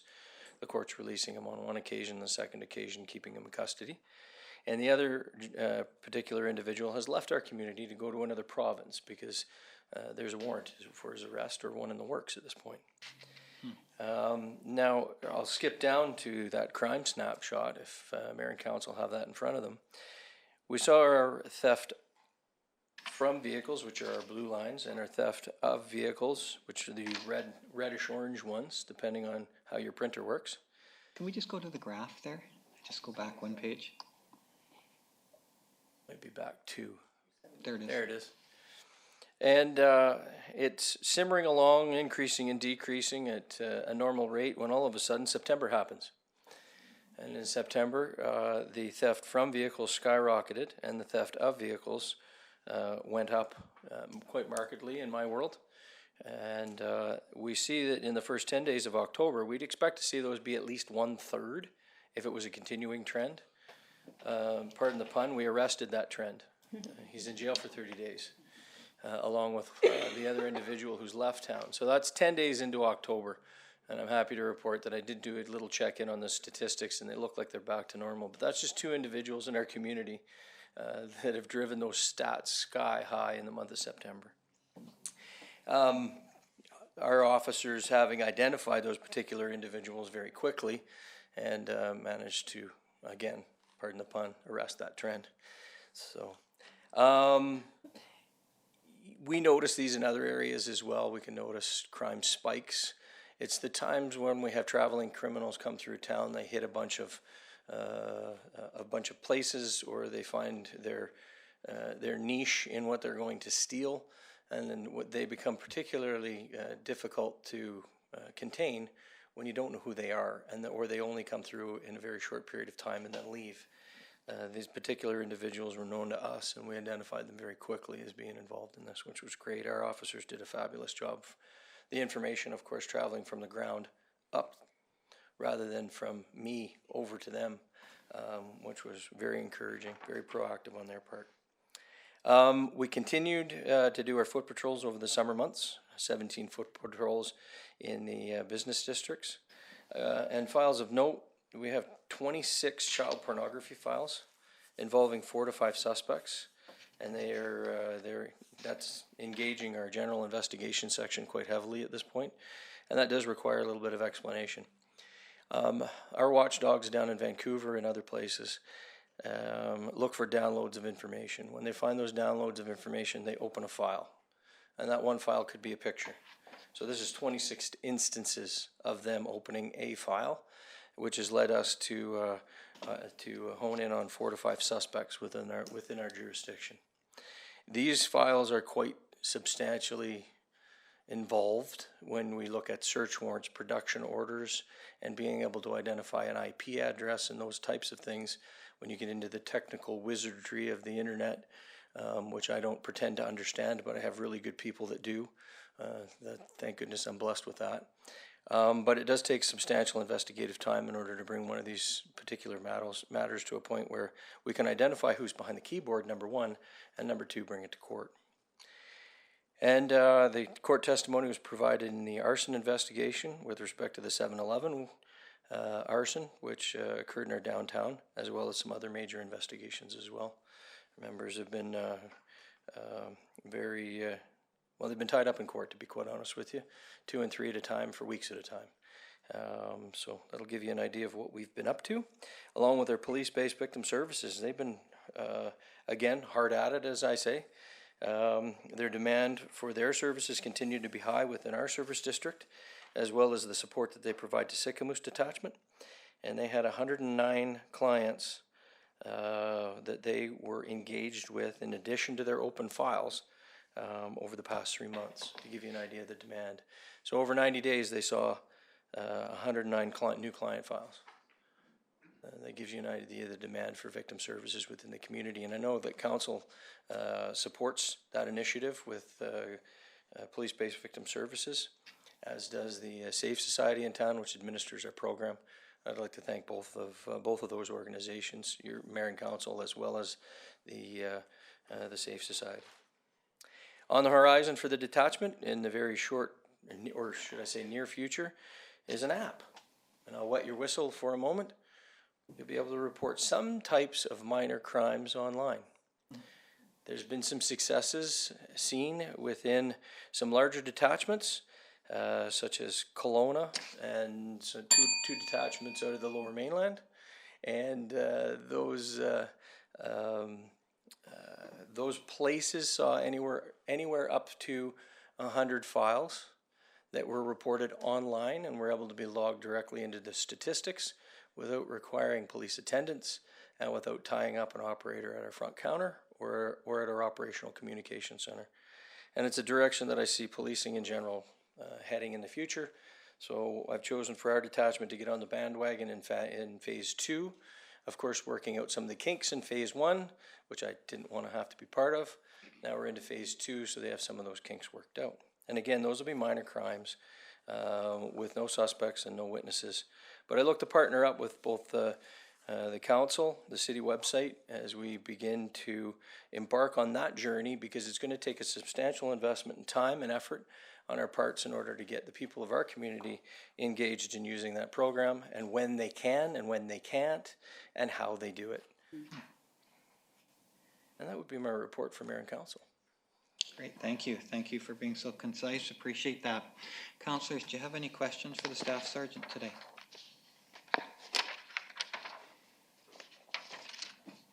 Councillor Wallace-Richmond. I will say thanks for your report, and I am interested in the app because I find when residents are aware of or concerned about, they won't phone 911 unless it's an emergency. The non-emergency line is still for fairly serious matters, and yet there is a level of engagement, especially with what happened the last few weeks. So I think it's a great initiative, and I hope that it will work well for us. Look forward to hearing more about that as we move forward. Okay. Thank you very much. Any other questions for the staff sergeant? Thank you very much. Appreciate all the work you and your constables do. Mayor and Council, thank you very much. We'll move to our second presentation. Corinne Grayston, Executive Director of the Salmon Arm District Chamber of Commerce Visitor Information Center contract. And she's right up at that mic. Way to go, Corinne. You were on time.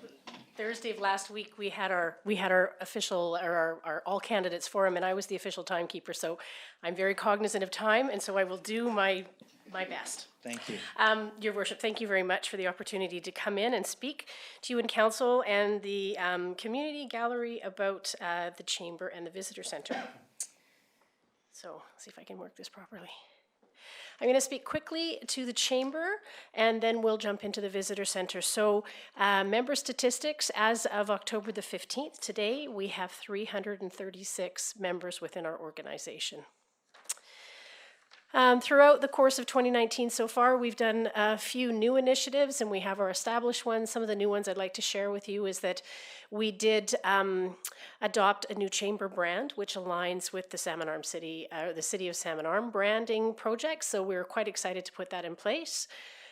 We have done some new business mixers. We call them face-to-face, and they've been successful at bringing marketing opportunities and networking opportunities for our membership. We created a new business survey, which is happening for the most part monthly. It's called the Poll. And we reach out to our business members as well as the community as a whole and ask them to respond to a specific question. If that question is applicable to council and mayor, then we share the results of that through our chamber liaison, which is Councillor Cannon. So we like to share that information back to council as well as to the community as a whole. You can get the results on our website. We've put together a chamber update, which is a monthly publication on things that we've been up to. Something that was quite exciting this year that we did is Mark Teo, who is my chamber president, and myself, we attended BC Chamber Regional Consultation in July. And that was down in Kelowna. And what was quite exciting and unique about that is that that was the first time the actual various ministries at the government, jobs, economics, attorney general, et cetera, reached out to the BC Chamber and said, we'd like to actually come into your communities and talk about specific issues, business related to your region. So that was a new venture on their part, and it was wildly successful. So I think we will see that happen every year, but it was really great to have a full day opportunity to just sit down. We brought forth a number of resolutions that were created by and endorsed by the BC Chamber, and we had a great conversation about that. Something else that we worked on this year with the BC Chamber was the Species at Risk Act and backcountry closures that were being proposed for northern BC, but there were implications for the interior. So we worked with the BC Chamber on creating a resolution for that. And then I had the Timmins Chamber reach out to me in the summer. They were doing a similar resolution at the Canadian Chamber, and so we endorsed that one as well. Been working with economic development on the PNP program, and Shuswap Settlement Services is also involved in that, so that's quite an exciting program going on right now. And as I mentioned, we just had our All Candidates Forum in October. Still doing our signature events. We're doing luncheons. Some of our high-profile ones, of course, is our luncheon with the mayor. Then we have our MP and MLA luncheons that happen.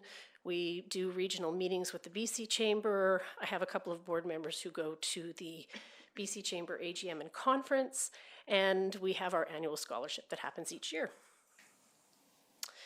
Financials, so what I present here are summarized, but financial details have been provided to city staff. I do that for both the chamber and for the visitor center, but just for ease of this presentation, I've summarized them. So these are the financials for 2018.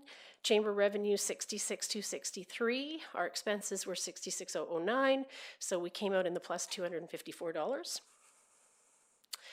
Our budget for 2019 this year, revenue, I should say, 70,580.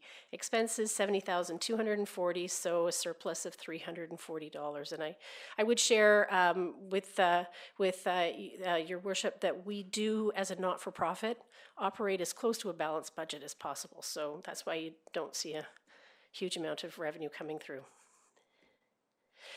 That's the chamber in a quick nutshell. I wanted to jump now into the visitor center. So the visitor center, our role to provide tourism information. We do it in person, we do it via email, we do it through social media, telephone inquiries, etc. As part of our certified designation with Destination BC, which is the destination or the destination marketing organization for the province, we maintain a number of statistics on the people who come through our door or that we have conversations with. Some of those stats I've got here and I'll share with you. Promote the visibility and profile of Salmon Arm, and of course working and supporting other collaborative organizations, Shuswap Tourism, Economic Development, MRDT, etc. Hours of operation. The visitor center is open year-round, and we are Monday to Friday for a portion of the year, but those hours will expand and contract based on the season. So you'll notice that November, December, January, February, we're just on a short time frame, 10 till 3, and then we start to build out our hours from there.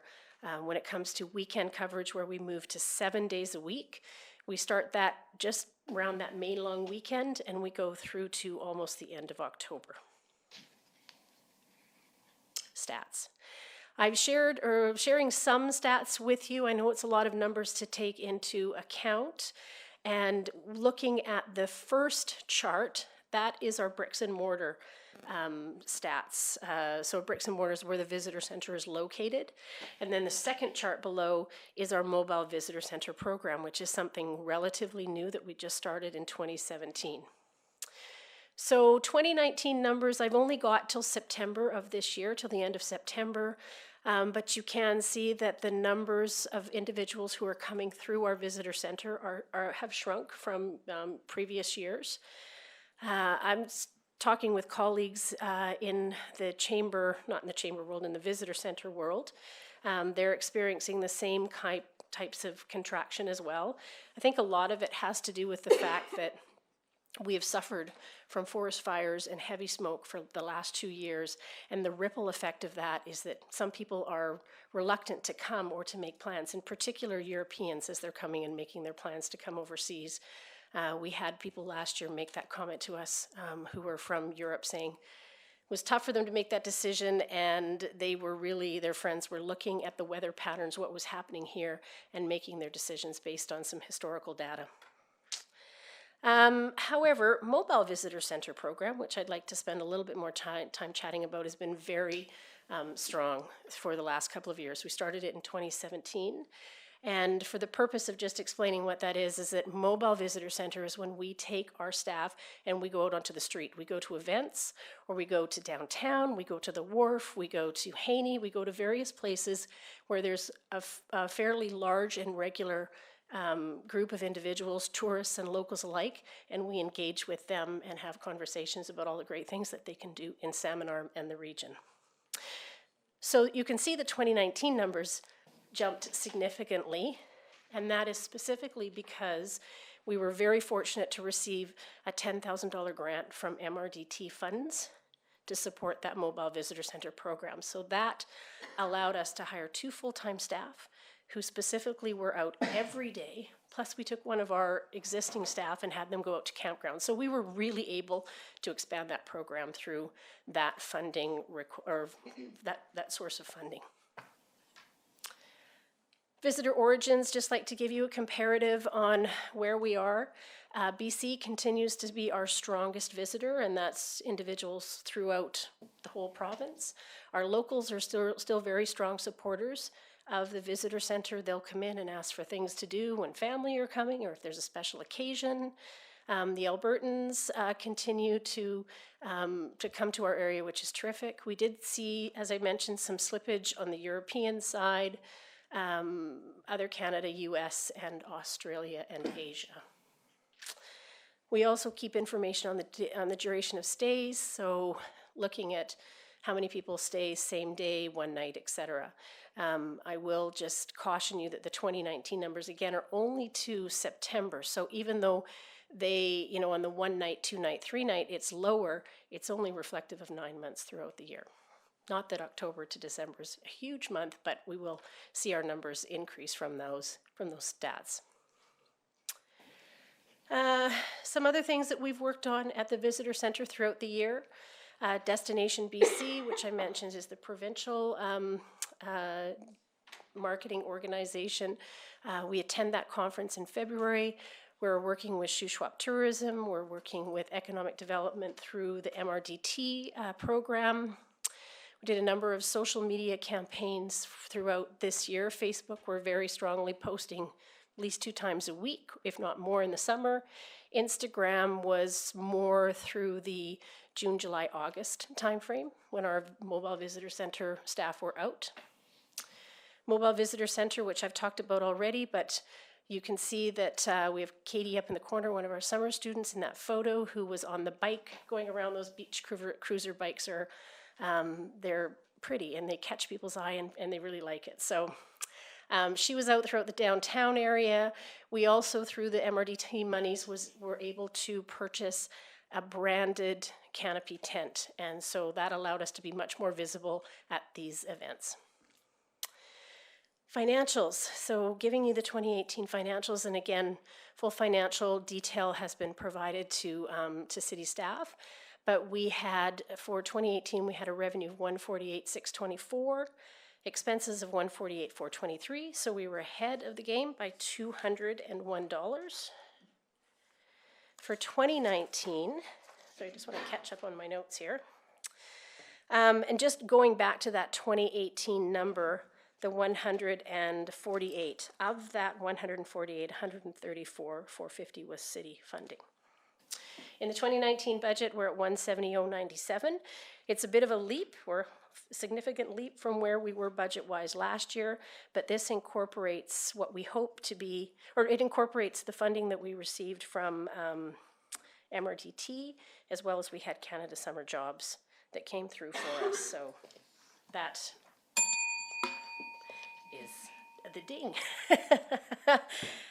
Visitor center value, I like to always say, the visitor center is an important component of leveraging that funding that you have. Our staff do a lot of work towards ensuring that people know what to do here and to stay as long.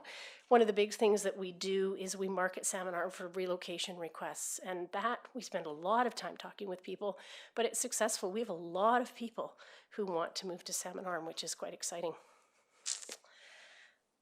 In last year's presentation, I did talk quickly about the fact that I wanted to spend time looking at visitor centers, sort of the 2020 and beyond, looking at key elements. This is not totally encapsulating everything, but I've just kind of highlighted the key components The items in red are the ones that are very critical to having a successful visitor center. Much of what I've got here could be incorporated into the existing space. Some it can't, just by virtue of its location. But these are very key components that we think if there's ever an opportunity to sit down with staff, council, have a further conversation about what makes for a great visitor center, we'd love to have that opportunity. And I just quickly included Kelowna as an example. So they beefed up their facility. They had a new facility built in July 2018, and you can just see this 2017 numbers were 8513, in 2018, 19954. So there's our goal. In conclusion, the visitor center contract last year was just renewed for 1 year, so it does expire at the end of this year, as well as the lease for our current space. We have very much enjoyed being the service provider. We'd like to stay in that role. And to that effect, we are requesting for council consideration a 3-year contract. In 2020, we're looking at funding for 137,140, which is the exact same funding we have this year, and then a slight increase for the 2 following years at 1%. And all of this information, detailed line items, have already been shared with city staff so that they're familiar with how it all breaks down. That's it. Great, thank you very much, Corinne. Could you send us, or we'll get staff to send us that PowerPoint so we can reflect on it as well? Absolutely. I see Councillor Elias, and you have a question? Thank you, and thanks for your presentation. And well, I always come back to the digital experience. I know. And the city of Revelstoke has TELUS Insights. And that tells them where people are from, how long they're there for, and what they're doing there. Have you guys looked into TELUS Insights or that sort of partnership so that rather than, no offense, the old-fashioned way of coming in and checking a box, where you can get the large aggregate data, understand where people are from, how long they're spending, and what they're doing in town? Yeah, through your worship, yes, we have. In fact, Shuswap Tourism is doing that specific thing. So we have not taken it upon ourselves to look at that. They've already initiated that, and I know that Kyle has already presented some of those data findings from there. So it is happening, but not through us, through Shuswap Tourism. Okay, and are you guys going to aggregate that data and compare it to your data to find out if what's happening is really true and actual? Through your worship, we'll do our best, yes. Okay, we have time for one more question. Councillor Wallace-Richmond. Thanks, Your Worship. Through you, I understand from tourism, it's that TELUS data is about 1 million stop-throughs in Salmon Arm based on the phones. Yeah. So thanks, Corinne, for all you do. I think your mobile outreach has been obviously fantastic. Of course, we always come back to this. The budget goes up, but I would just want to challenge this sort of diminishing returns, so that per cost per visitor continues to increase. I mean, we don't have all of 2019 yet, and it's, you know, a 3-year contract, $140,000 a year is over $400,000. And so at this table, we're often asked to send out a $10,000 contract to bid. So I feel better telling you that as those decisions are made, that's going to be something that's weighing on my mind. Although, with due respect for the enthusiasm and how great your staff is, and it's going to be a difficult budget, and I think it's better said up front that we're going to have to make some tough decisions, and that's something I'll be thinking about is the value, the exchange of value, and increasing returns versus diminishing returns. And so, not just for you, for people in the audience too, a lot of people are presenting us, asking us for big dollar items. So I just feel better telling you that, okay? Through your worship, I appreciate your candor. Okay. Thank you very much, and thank you, Corinne, for coming and presenting to us. Thank we you. really appreciate it, and we'll be considering the input at budget meeting on the 21st. All right, presentation number 3, Darcy Calkins, PAC, and Chris Matheson, Vice Principal, Shuswap Middle School tennis courts. Welcome, Darcy, and welcome, Chris. Thanks for having us. You guys know how bells work, so I don't have to explain that. We shouldn't need it. It's the sports court. We're gonna call it the sports court, not just the tennis court, if that's okay. So I'm Darcy Calkins. I'm the new treasurer at the Shuswap Middle School PAC, the Parent Advisory Committee, and I'm Chris Matheson. I'm the vice principal at Shuswap Middle School. And we're here to talk about our sports court at Shuswap Middle. So I don't know how familiar you are. I guess I can advance the slide this way. With the courts, but they're sort of located just off between the lower parking lot and the upper parking lot at Shuswap Middle School. And it's a large court. It would accommodate 2 full tennis courts. It has 6 basketball nets around the outside perimeter. Right now, it's actually still getting a lot of use, even though we're going to show you the state of the actual court. The students are using it before school. They play basketball at lunch out there, and they're hanging out there after school. And Chris can speak to her. He's told me that they use it a lot during PE for basketball units because they often have about 5 classes scheduled in the gym at one time. They can't currently use it for tennis or pickleball.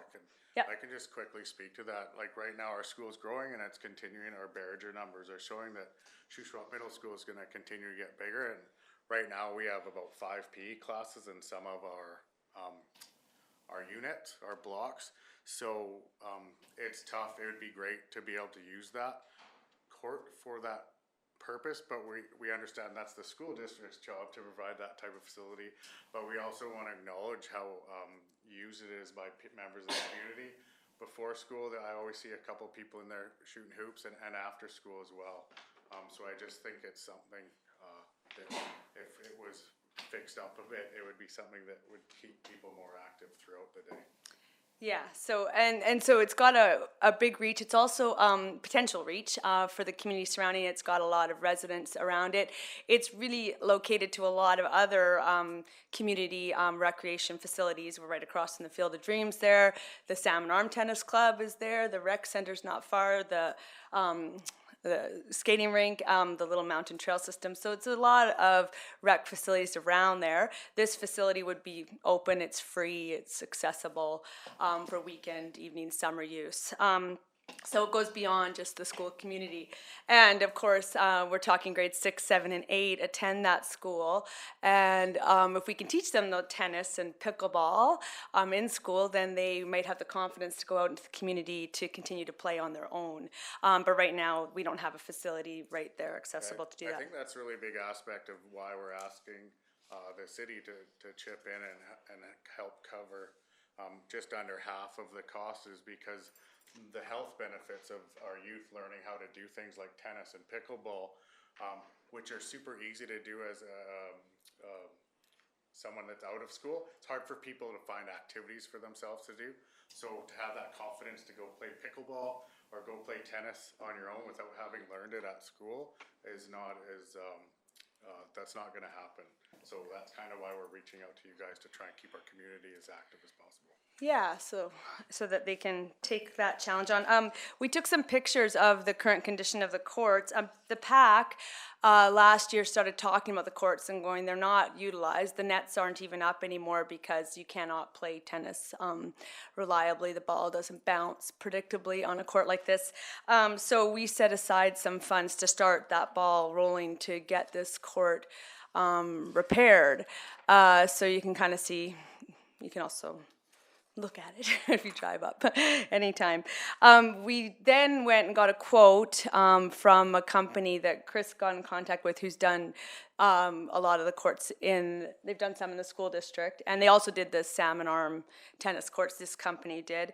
And so they came this summer and looked at it when they were doing some courts in the area. So they gave us a really good quote, which we've attached to our package of materials that we submitted. And it went through what they would do, and they've seen the courts, so we feel it's a fairly comprehensive quote. So you can see that's sort of what they would do. This was the total cost, including the GST, and these were some of the courts they've done in the area, including a Salmon Arm Tennis Club, the 4 courts there. And so why we're here is we're looking for a cost sharing. So the funding model, we came up with 50% cost share at the city. So you can see from there that in the previous fiscal year, the PAC has already set aside $5,000 towards this project. School District 83 has come up with $10,000 to fund it, or to support funding, and the PAC is willing to take on fundraising the rest of our half, and we were looking for a half from Salmon. You can see I added a line there, additional costs. In the quote that we got, there was nets were not included in that particular quote, although they do provide nets, and the pickleball lines weren't included. So it'd be about $2,000 to $2,500, and I have the email from the gentleman I was dealing with at that company to say that, yeah, that's accurate. So that's what we are looking for, and that's what we know. Is there any questions? I'll turn over to Chris to see if he has anything to add. Well, I just want to say that lastly, this is a tennis court and a facility that, to be honest with you, I'm new to the community. I've worked here for a year and a half, just love Salmon Arm. It's a bit of an eyesore, and I respect that that's a district property. But I think because of all the new neighborhoods that are coming up that area, having an additional community use sport court could never hurt. So I just want you guys to consider that while you're making these tough budget decisions, because I know how challenging they can be. Great, thank you very much. Thank you, Darcy, and thank you, Chris. Councillors, do you have any questions for the presenters? Councillor Lavery. Yes, thanks, Mayor Harrison. Thanks for the presentation. If we could just have the funding model right there. So looking at the right side of the circle, so $5,000 is some gaming from last year? Yeah. The $10,000 is? That's from the district. It's actually school funds, but that the district provided to the school. So it's they're currently in the school budget right now. Okay. But it would be. Yeah. So in the letter, it said the school has fundraised an additional $10,000. Is that the same amount that we're talking about? No. Sorry, I think that's Wendy's letter. yeah. Yeah. Sorry, that's I wouldn't say fundraise. It's from a budget in the school lines that the district provides. So essentially, those $10,000 are the same 10,000 we're talking about? Yes. No, the 5,000 is PAC funds, and the 10,000 is school district funds that they have found within the school. Okay, thank you very much. Yeah. And the 75, 85? This year's PAC, they're going. That would be this year's PAC's commitment And, to figure that out. And there will be gaming grants for this year as well? Yeah. And will those be applied to this project? That's where the $7,500 is coming. Yeah, we do our budgets in November. So the 75 would include gaming funding for this year plus fundraising? Yeah. Thank you. Other questions for our presenters? Okay, I too have, first of all, I think it's a fantastic project. I'm very familiar with the Shuswap courts, and I can't argue with you that they need some work. The letter we received actually is from Peter Jory, the superintendent. And so what his letter says is the Shuswap Middle School Parent Advisory Council set aside $5,000 of their budget, gaming funds, and proposed to do the same during the 2019-2020 year. In addition, the school has fundraised an additional $10,000.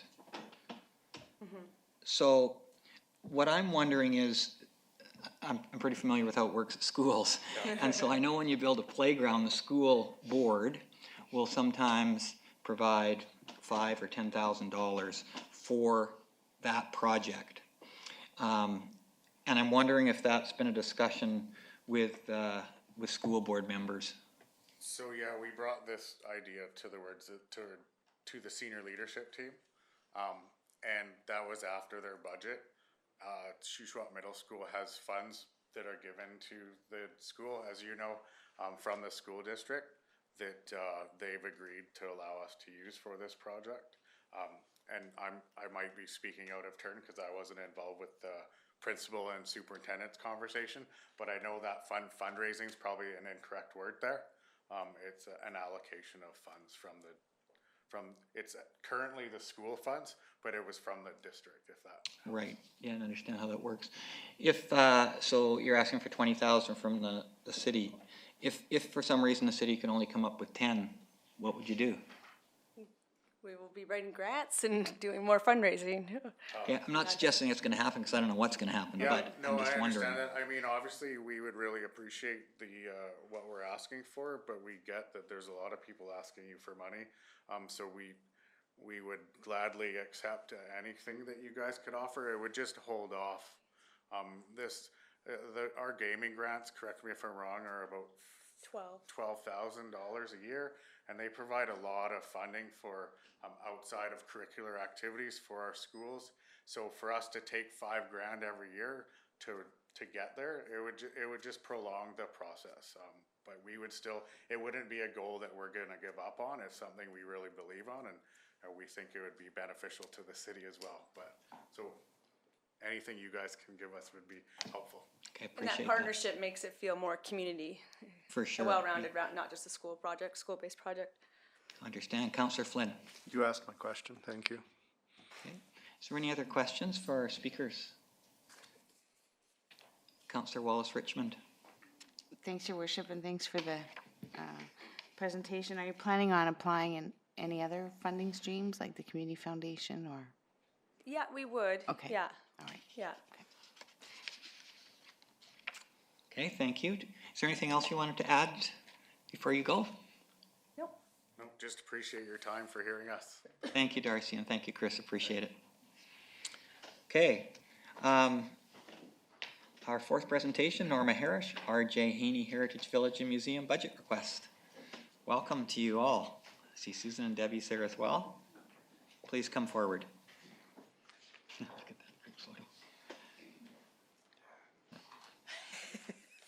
Nice picture.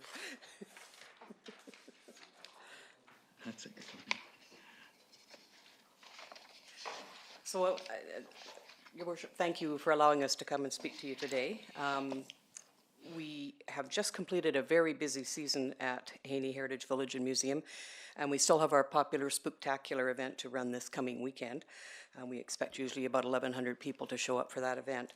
I'll give you some stats and numbers which will show that we are meeting and exceeding the goals we set in our 2014 strategic plan. This summer we opened a new exhibit in the gallery called Pass the Popcorn, which celebrates the 70 years of community service by the Salmon Community Association. And in September we opened the E.A. Palmer Butcher's Shop. We continue to work on the remaining storefront dioramas with plans to open 2 more in 2020. In 2019, 17,021 visitors came to the village, which is up from 16,110 in 2018. Our dinner theater attendance was up was 2914, up from 2,384 in 2018, which is a 27% increase, which is pretty incredible. The soiree revenue was up 21.7%. Our car show was up 23%. Food sales in the popular tea room were up 15.6%. Liquor sales were up 31.8%, and daily admission was up 5%. This is the incredible stat, I think. The hours given by 200 volunteers were 7,078, up from 6,992 in 2018. The Montebello Museum is complete with the exception of 5 storefronts. The estimated market value of the building is $2 million. We raised over 1.6 million, mainly from local businesses and individuals and community organizations. As of September 2019, the Society is left with some $100,000 in bank loans for the completion of that project, which is to be repaid over 10 years. The City of Salmon Arm contributed $75,000 to the project, but charged almost $50,000 for permits and DCCs. So the current lease and fee for service agreement between the City and Museum Society is due for renewal as of December 31st, 2019. The current fee represents 17.1% of our budgeted expenses for 2019. And concluding my portion, we would like to invite council to come out to the village next season to enjoy lunch with us and experience firsthand the Shuswap's largest heritage attraction, and come and see us in action. Thank you very much, Norma. To Susan Mackey, our general manager. Welcome, Susan. Nice to see you. Thank you. Good afternoon. I get the privilege of telling you a little bit about the project. So we're just finishing our busy event season, And so the Salmon Arm Museum and Heritage Association is ready to take the next steps in our village development plan, and we're moving forward with the phase 2 and 3 of the Children's Discovery Center, which is located in the main level of the Broadview School, as well as the new restaurant, the Sprig of Heather, which will be located in the old museum and administration building at the Salmon Arm Museum and Heritage, and at the Salmon Arm Museum in the village.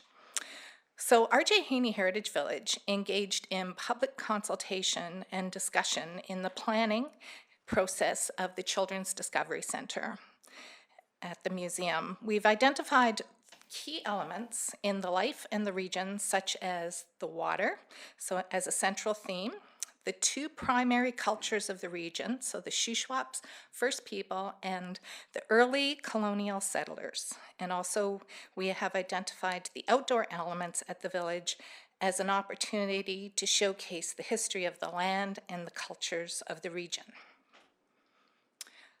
The Discovery Center will encourage a playful way of learning for our visitors. As you enter from the north, so that's through the main entrance, you'll enter through the pilot house of a steamboat. It's complete with a ship's wheel and the bell. And as you walk along the wall, you'll discover the Salmon Arm environment. So the floor will be painted blue, which will represent the water, and there will be interesting interactive facts about Salmon Arm, the region, and its history. There will be discovery boards, drawers built in with bits of information and displays, and all activities will connect to the water, like the water wall and a salmon pinball machine.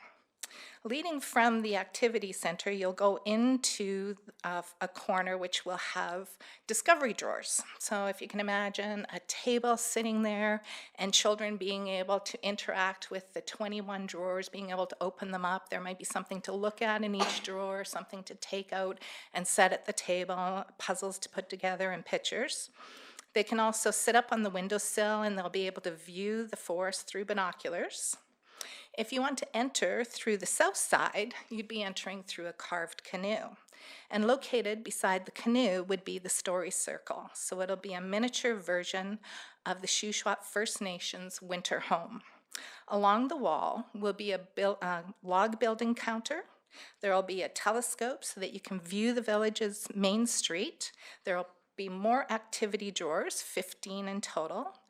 And there will be artifacts, appropriate ones that they can handle. There will be a train table and an interactive water table for play. On the dock, there will be a loading platform with a workable crane, and they'll be able to move the cargo with the crane. And also there will be display boxes which will showcase the museum's artifacts. As you step outside, you will be in the outdoor play area. In the play area, there will be a variety of activities meant to provoke discovery of using nature and the forest. And the play area will extend out into our trails, so it'll be further engaging our visitors through the property. So the redesign of the old museum into the new restaurant, the Sprig of Heather. Again, committees were formed and roundtable meetings were happened so that we ensured that we were giving meaningful thought process to the expansion. Key highlights that were discussed at these meetings were the remodeling would give us the much needed space that's needed for us to covered seating for our dinner theater, which we seat up to about 150 people. We'd be able to upgrade our current home-type kitchen. So if anybody's come to dinner theater, you've seen what we can put out 150 meals on 2 stoves into a beautiful commercial facility, which would increase a revenue stream for the village. We would also be able to attract more foot traffic to the village. So if you can imagine, the Sprig of Heather would be rich and inviting. There'd be big windows on both sides and big doors that would bring the outside in and the inside out. On the back, there would be a covered patio so you can enjoy lunch, or it'd be a great place for corporate events, and so much more just under one building that we already have existing. RJ Haney Heritage Village is a community asset and we're affordable entertainment for the citizens. The completion of phase 2 and 3 of the development plan would give families of our community another way to discover our rich history, and it would provide days of play and interactive activities. We offer the Salmon Arm community a facility to be proud of so that people can showcase it to their friends and family, and we are an anchor destination for Salmon Arm that draws tourists and keeps them here for 1 or 2 days more. We're proud of the next phase of development, and I'd just like to pass it on to Doug, who's just going to tell you a little bit more. Thank you very much, Susan. Welcome, Doug. Thank you. Thank you for coming to council. Thank you. I haven't been here for a couple of years, so give you a bit of a break. But the current budget for phase 2-3 is $415,000 is the total that we have budgeted for the 2 phases. We're most fortunate in receiving BC Rural Dividend Fund, which I guess is coming to an end a couple of years ago, that allowed us to do the planning, to hire the consultants for feasibility studies, architects' fees, restaurant planning, the Children's Discovery Center planning. And so now we're ready to go, really, to meet our target for a May 2020 opening. Both venues will boost tourism potential for the city and attract weddings, reunions, and corporate events. Susan mentioned that we will be targeting 150 seats for the restaurant, and that will add to the dinner theater and add for the shoulder seasons for our 17,000 guests. The Children's Discovery Center will add revenue producing capabilities for the museum while providing an enhanced educational component for young families, schools, and church groups. We've been already contacted by some funders who are excited about the project, and the federal government has a matching program called Cultural Spaces, and actually that was the one we had targeted with the Montebello, and it is a 50% of the funding for the Children's Discovery Center only. They won't touch the restaurant portion of it. So the indoor and outdoor venue for the Children's Discovery Center is estimated to cost $79,000. And Norma had mentioned we're left with just a little bit over $100,000 in debt with the Montebello. And so between us and the banker, we want to make sure that we don't go too much more than that to complete our phase 2-3. So we respectfully request $25,000 from the city of Salmon Arm. Not only will those funds support our efforts, but also allow us to apply for the Cultural Spaces grant. They require pledges as proof of the first 50% before they'll even entertain an application.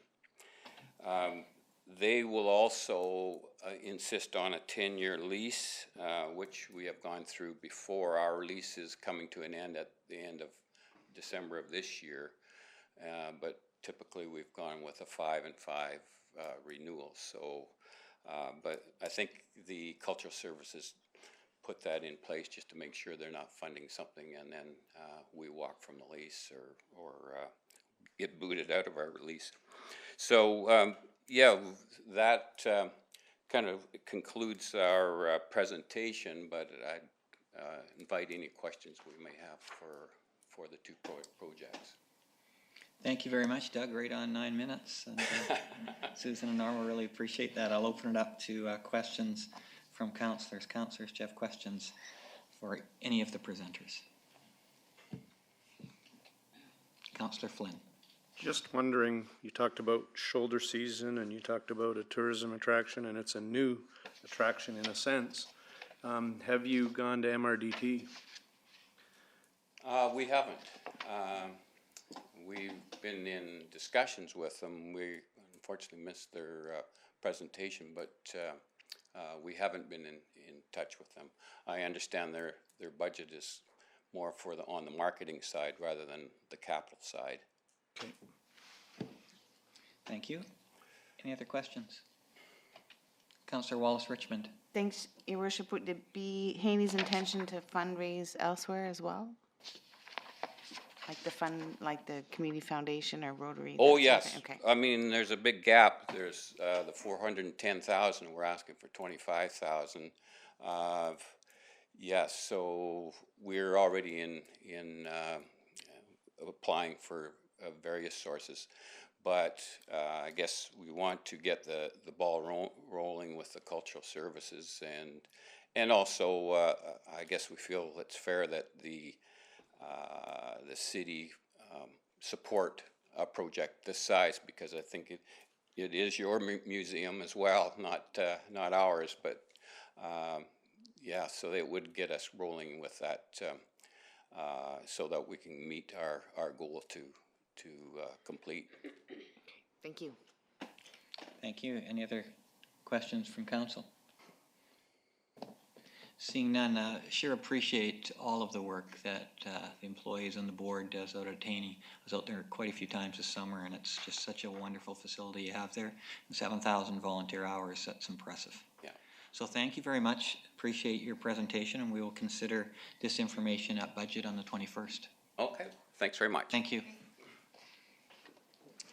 Okay, council, we're going to move back to item number 11, informational correspondence. And I know there's a number of people who have been waiting patiently for items that might affect them to hear from us. So we'll go back to informational correspondence, and we'll look just at the first 30 before we move on to the 11.2 and 11.3.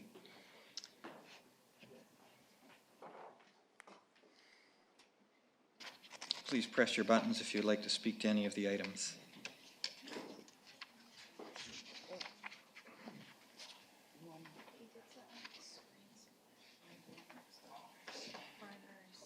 Okay, Councillor Flynn? Well, we have a whole lot of A items today, which typically we don't have as many, so I guess I'll start trying to pick a couple of them off. Thank you. The first one is number 3. And I know you have some information for us on number 3, so maybe you could share that, but it doesn't sound like we need to do a lot on that with regards, no money needed. Okay, do you want to deal with that one first? So doesn't look like our screen is working, which is unfortunate. But I could ask the Director of Engineering and Public Works, I think. I just want to check to see if the family of Rob Nash has been in touch with the city and been in touch with you regarding their plans. Your Worship, the family has not, but I have been in touch with Roger from the, sorry, just get my notes here. So Roger has sent the letter for this. Yes. And we have been in discussion with Roger as well as the Shuswap Trail Lines for the location of the structure. Okay, and is there any concerns from staff at this time? The location needs some work, obviously. They're engaging a architect and a structural engineer. It will require a building permit because it will be a public facility. And the only thing that I would like to bring to council's attention is in regards to the park naming policy that was generated or developed, I believe it was last year or the year before. So there is a 1-year sort of cool down period for any naming of facilities or within parks. So Thank you for that, and I know that Heather in her letter wanted to set that aside, the naming piece aside, so as not to slow possible the building. Is there a motion needed from council here? yes, Your Worship, I believe there would be a motion required to erect a structure on public lands. Okay. It's unfortunate we can't see the letter. That makes it complicated. I know we've all read it, but we don't have it. Yeah, we all have it. Oh, on our own I guess I can pull it. I guess I can pull it. My computer. Okay, thank you. Councillor Lyson moves. Seconded. Councillor Flynn. I can pull up mine too, that's fine. All right, discussion around the motion, which would be to allow, oh, there we go. Okay, let's just take a minute just to read it.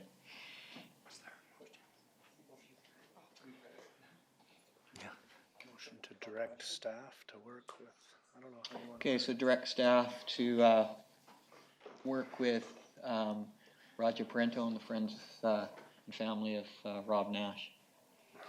To Right, we have a mover and a seconder. Discussion on that motion. Councillor Flynn, do you wish to speak to that motion? I think it's self-explanatory. The fact that they're not asking for naming at this point, and it's a public facility that could be very helpful to our community moving forward, and there's no cost except for some staff time and everything else. I think we should support it wholeheartedly. Councillor Canada, did you wish to speak to it? No. Okay. I don't see any other names up on the board. Okay, all those in favor of the motion? Thank you very much. Okay, Councillor Flynn, do you want to continue to move on? I'll let those? some others go. Okay, Councillor Cannon. Number 4, similar. Letter from Mary Sinhuber. Mary Sinhuber. I think she's here too. I see her back Yes, there. Mary is in the audience. Wanting to acquire a bench for the park in her husband's memory. So how would we move on this? What kind of direction for families that are interested in doing this? Director of Engineering and Public Works. Your Worship, back in 2011, City Council passed a motion to essentially work with McGuire Lake Memorial Walkway with the partnership with the Shoup Community Foundation. And so that means that there was no more memorial benches allowed in community parks.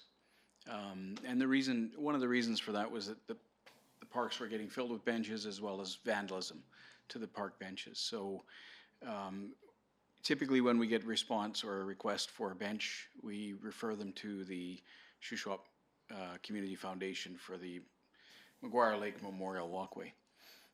And so putting this particular bench that's being requested on Little Mountain Park then totally is unavailable for us to look at doing that because of a policy that was set in 2011, is that correct?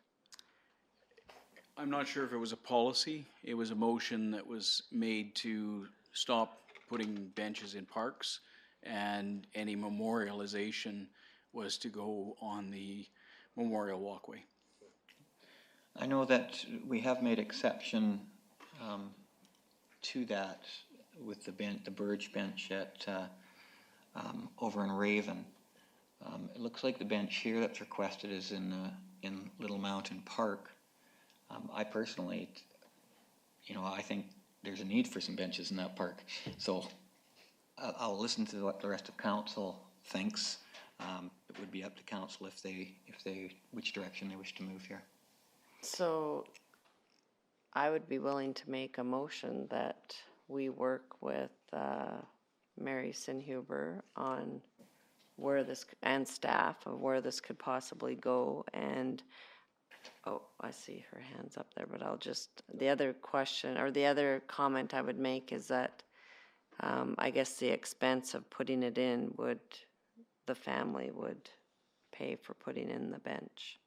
So your motion, Councillor Cannon, would be to ask Ms. Sinhuber to work with staff with the understanding that the cost of the bench and installation would be at her expense. Yes. Okay, is there a seconder to that motion? Councillor Lindgren. Discussion on the motion. Councillor Cannon, do you wish to discuss the motion? I just think I've been up around Little Mountain Park recently too, and I think we could use a few more benches up in that area, and it would be nice to be able to accommodate the family on this, being from 1976 to 2014, it was used, it was a regular walking area for the family, and that's, I think, fitting. Okay. Councillor Eliason, did you want to speak to that item? Your name's up on the screen. If there's anyone else that would like to speak to that item, please press your button now. Okay, I see no other people's buttons being pressed. Counselor Flynn, yes? Okay. Counselor Eliason, if you'd press your button again, please. I spend a lot of time at Little Mountain Park. I don't think there are enough benches or seating. At the same time, we're making a motion completely contradictory to policy, so I guess maybe I would ask that we do support this, that we revisit a 2012 policy, or 2011. So I will vote in support of staff working with Ms. Inhuber and coming up with a location, but I think we need to revisit that policy too. Yeah, and I appreciate that, and appreciate the Director of Engineering and Public Works sharing that information. I know one of the big reasons why that policy was made was because benches, there were lots of benches in places like McGuire Lake, which is a grassed area, which is very difficult to maintain around those. This may be different in the fact that it's in Little Mountain Park. Still has some of the risks the Director suggested, but you certainly don't have to mow around it. And so the operating cost is not there, and that's why I would support this one. Any other speakers to the motion? All those in favor of the motion? Okay, passes unanimously. So Ms. Inhuber, staff will be in touch with you, or you can get in touch with staff. All right, let's move forward. Okay. Sorry, Councillor Cannon, I cut you off. If you press your button one more time, Councillor Cannon. Councillor Cannon, if you press your button one more time. Oh, I did. Councillor Cannon. I think I'm on. Yes, you are. Yeah.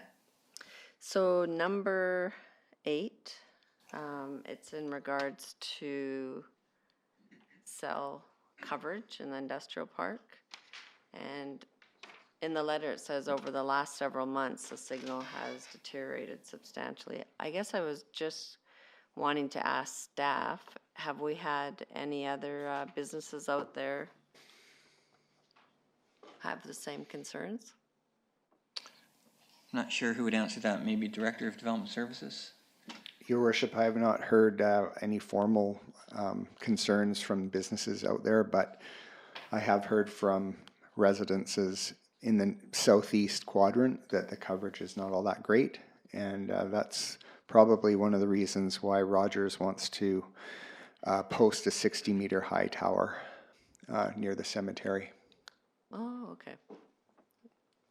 So we can get back that information to the author of this letter? Sure, I probably would refer them, I will refer them to Rogers to talk about coverage though, because, or Rogers and TELUS and the other telecommunication companies. Great, okay. That would be terrific, thank you. Councillor Cannon, anything else? I'll just, yeah, that's good. Thanks. Okay. Councillor Eliason? Okay, thanks. Numbers 1 and 2, as you'll notice, the building permit stats. I've been saying this for a while, but if you look at page 2, just down a smidge, there you go. And if you want to expand it for the people in the gallery, and if you look at September of 2007 and 2008 and 2000 and compare those to the similar years where we've seen 17, 18, 19, 17, 2006, 7, or 6, 7, 8, what happened in the year after. So just be prepared when we go through budget on that, but it's nice to see the commercial and industrial up there. I'll keep harping on it until Kevin's like, one day you were right. Number 21, if we could, I'll make a motion to direct staff to work with the Legion to allow for their parade. Okay. Seconded by Councillor Wallace-Richmond. Don't need to speak to it. I don't think anybody's opposed. We will see. Is there any discussion on that motion? All those in favor? You're correct, Councillor Larson. Okay, number 13, I'd like to refer to the budget because we've got other letters and other receipts of the paving of 45th, and I don't think that this is probably the time or place to discuss that in our asphalt overlay allocation. I think we can do that without a motion. Thank you. Okay, I knocked a few out. I'll let you guys go. Okay, thank you. Councillor Flynn. Thank you, Worship. I had wanted to provide some information on item 8. Please do. As your EDS rep, the EDS has been working with TELUS and Rogers to try to figure out what their plans are, because as much as many of you may not have heard of this, I've heard it from at least 10 businesses in the industrial park. And if you recall, we had the coffee with council out at at USNR, and their employees have a significant issue. Most companies out there are using mostly cell phones to do business, and most of them are experiencing this issue. I deal with a lot of those people. I spend a lot of time driving in that area, and I can tell you exactly where I lose my bell coverage. So it is an issue. It is being worked on, and EDS is working on it. So Are you driving on your cell phone? I have hands-free. Thank you very much. But no, it's really bad around the golf course. Not that I spend any time there, but the reception is really bad in the industrial park. So That's EDS nice to is know. working on it. Thank you very much, Councillor Flynn. Please continue. I have to remember what I was continuing on, so others can go. Just let me find the numbers. Okay, we'll go to Councillor Lindgren. Thank you. So number 12, cleaning up at Janik Park, Peter Janik Park. Sounds like there's been a bit of an increase of activity in the park, and I'm just wondering if the city's aware and if we are doing extra patrols or cleanups, or is there anything we can do to mitigate that? Sure, we can get an update from the Director of Development Services. Sorry? No, I don't. Director of Corporate Services. Thank you, Your Worship. Bylaw has been contacted on a number of occasions, and I have also received a call from a concerned citizen who I believe is the author of this letter. And there have been issues, and a cleanup has occurred. So we will be monitoring it. Have we notified the writer of the letter? I did call her back and leave her a voice message. Great, thank you. Director of Engineering and Public Works, thank you to the corporate officer. I'd just like to add a little bit to that. So park staff on a regular basis are in Janik Park mowing lawns, cleaning up. They have basically approached people who are camping in the area and asked them to move, and when that isn't happening, they've actually contacted the RCMP for their assistance as well. So it is an ongoing problem in Janik Park. Thank you very much. And just to add to that, Councillor Lindgren, I think I've worked with the corporate officer on it some, and I have to give kudos to the bylaw enforcement officer with his approach, which is friendly but stern, and you know, gives people time, and I know the RCMP have been involved. I did walk through Janik Park the day before yesterday, and there was no evidence of camping at that time. So that's the latest update. Cool. Letters 9 and 10 on idling. I think it's pretty clear that idling's a well-recognized problem, and the writer of these letters has provided some links for us and some information to consider. And I would be interested in knowing if we could put information regarding idling and the effects of idling on our website so that people can find it there. And also would like to know whether or not it would be appropriate to put no idling signs in places where people are exercising or playing outside, like playgrounds and Little Mountain Field, places like that. Director of Development Services, I know do we have a bylaw which prohibits idling? Your Worship, we don't have a bylaw, but we have a policy which refers to city operations. Mm-hmm. Yeah, so I did send to Ms. Morris, and I think I copied to Council, the copy of the city's policy, which isn't about public idling, but about anti-idling policy in the city of Salmon Arm, and our abilities to set an example, which is similar to what the school district has done. Mm-hmm. But Councillor Lindgren, if you want to pursue that, I'd be interested in knowing more. Yeah. What would the process be for me to pursue that? To work with staff or to make a motion? Yeah, I would suggest that especially contact the Director of Corporate Services for the online piece, because that might be an education piece, and we are using that, our website for that kind of purpose. So that may be a good start, I think. Okay, good start there. Is the Director of Corporate Services comfortable with that? Okay, thank you. Thanks. That's it for now. Okay, Councillor Flynn. Well, I think we've appropriately or not appropriately made Nell wait long enough for her letter to be addressed. So I'm gonna jump to number 17. I don't know that we need to discuss it much. It's kind of like some of the others that it totally makes sense, but as long as staff can do what we did last year. Would you make a motion? I'll make a motion. Seconded by Councillor Cannon. Thank you, and that motion, we'll just check with staff to see if it's possible to follow through as we did last year. Director of Engineering and Public Works. We still have the blue lights, so we'll have them installed. Great, thank you. Really cool, too. Thank you for the reminder, Nell. I don't think you had to stay here that whole time, no, but thank you. Thank you to staff. Thank you, staff, for making that happen.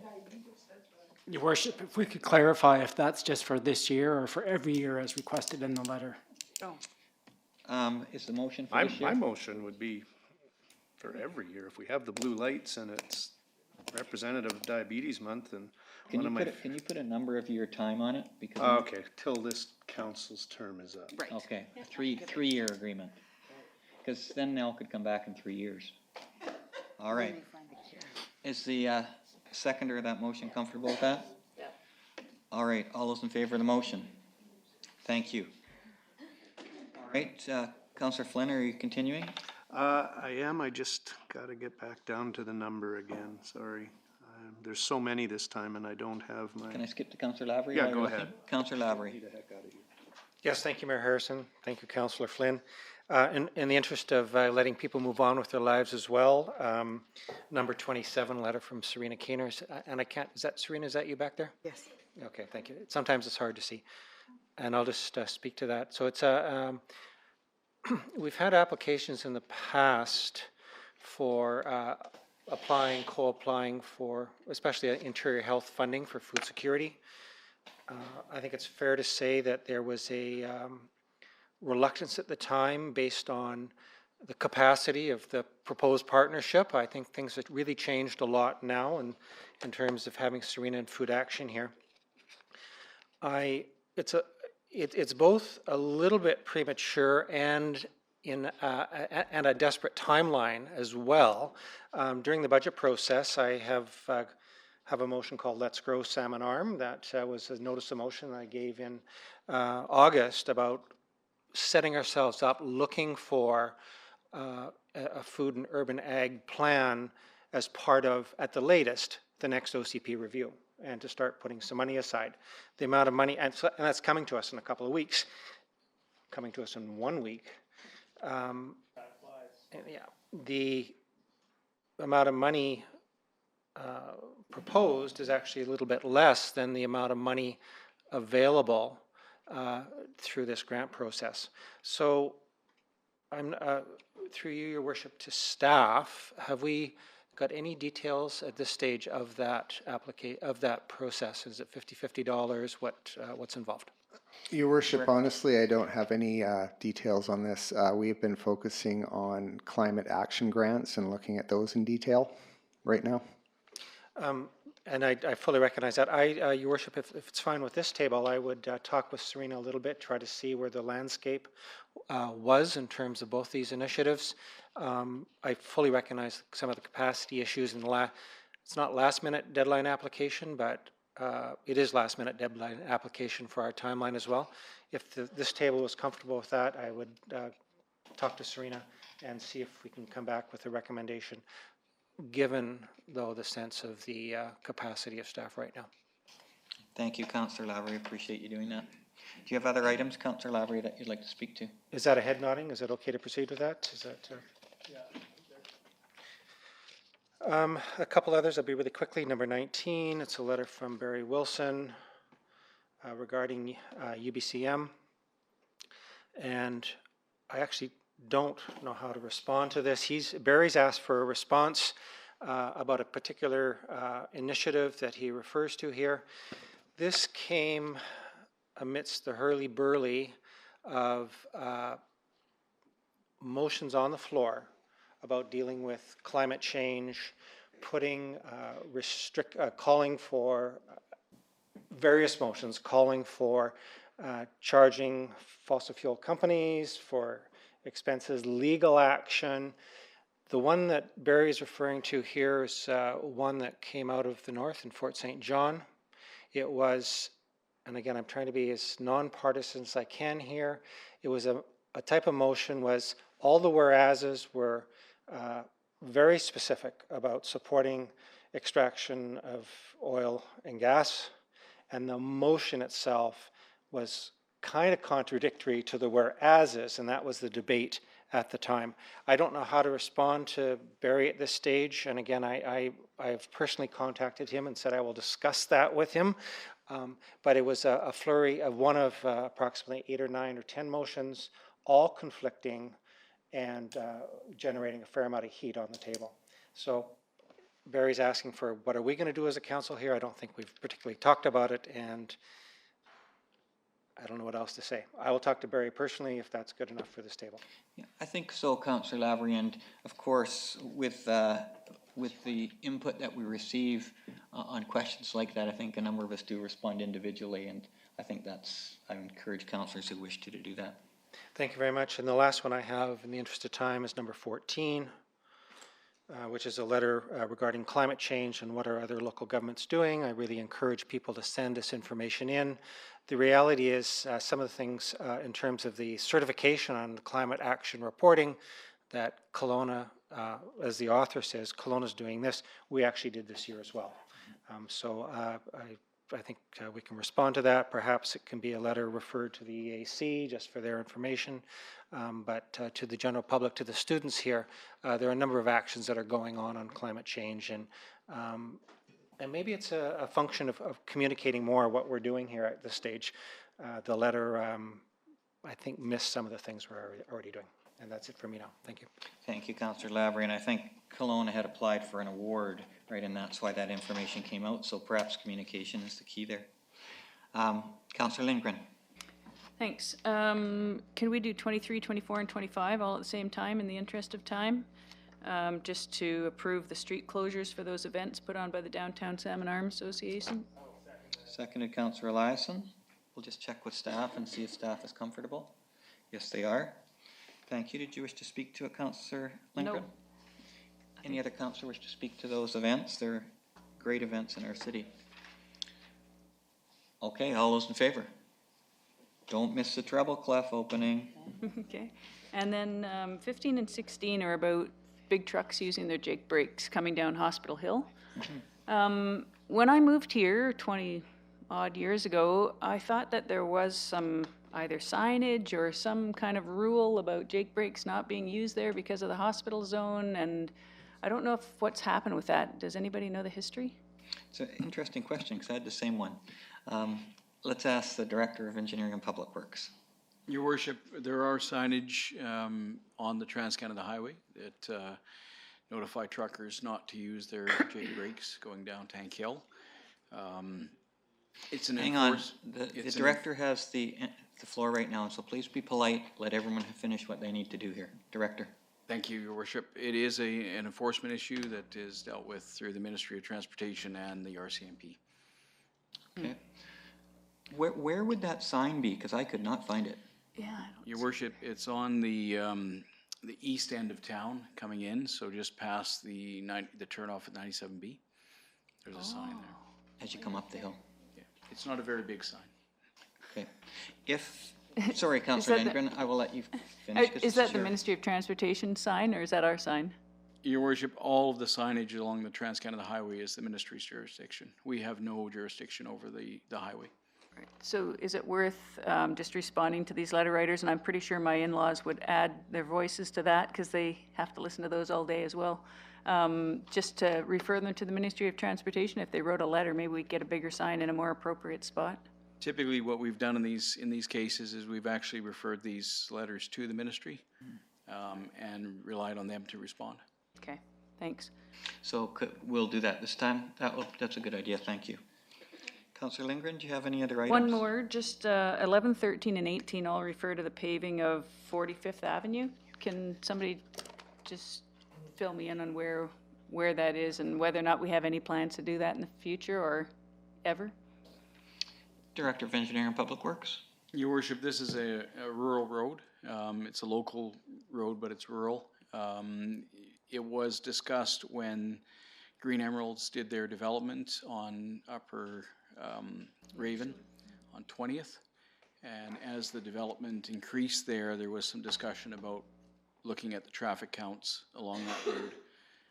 And if they increased, then there would be a potential for paving it.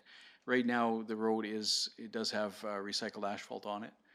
It is failing in some areas, but these are all on the specific budget referrals as well. So I would recommend that these letters be referred to the budget. That's it for me. Okay, thank you, Councillor Lindgren. Councillor Flynn. Item 20. Yes. I didn't know as the DSA rep this was coming, and I honestly do not know the implication.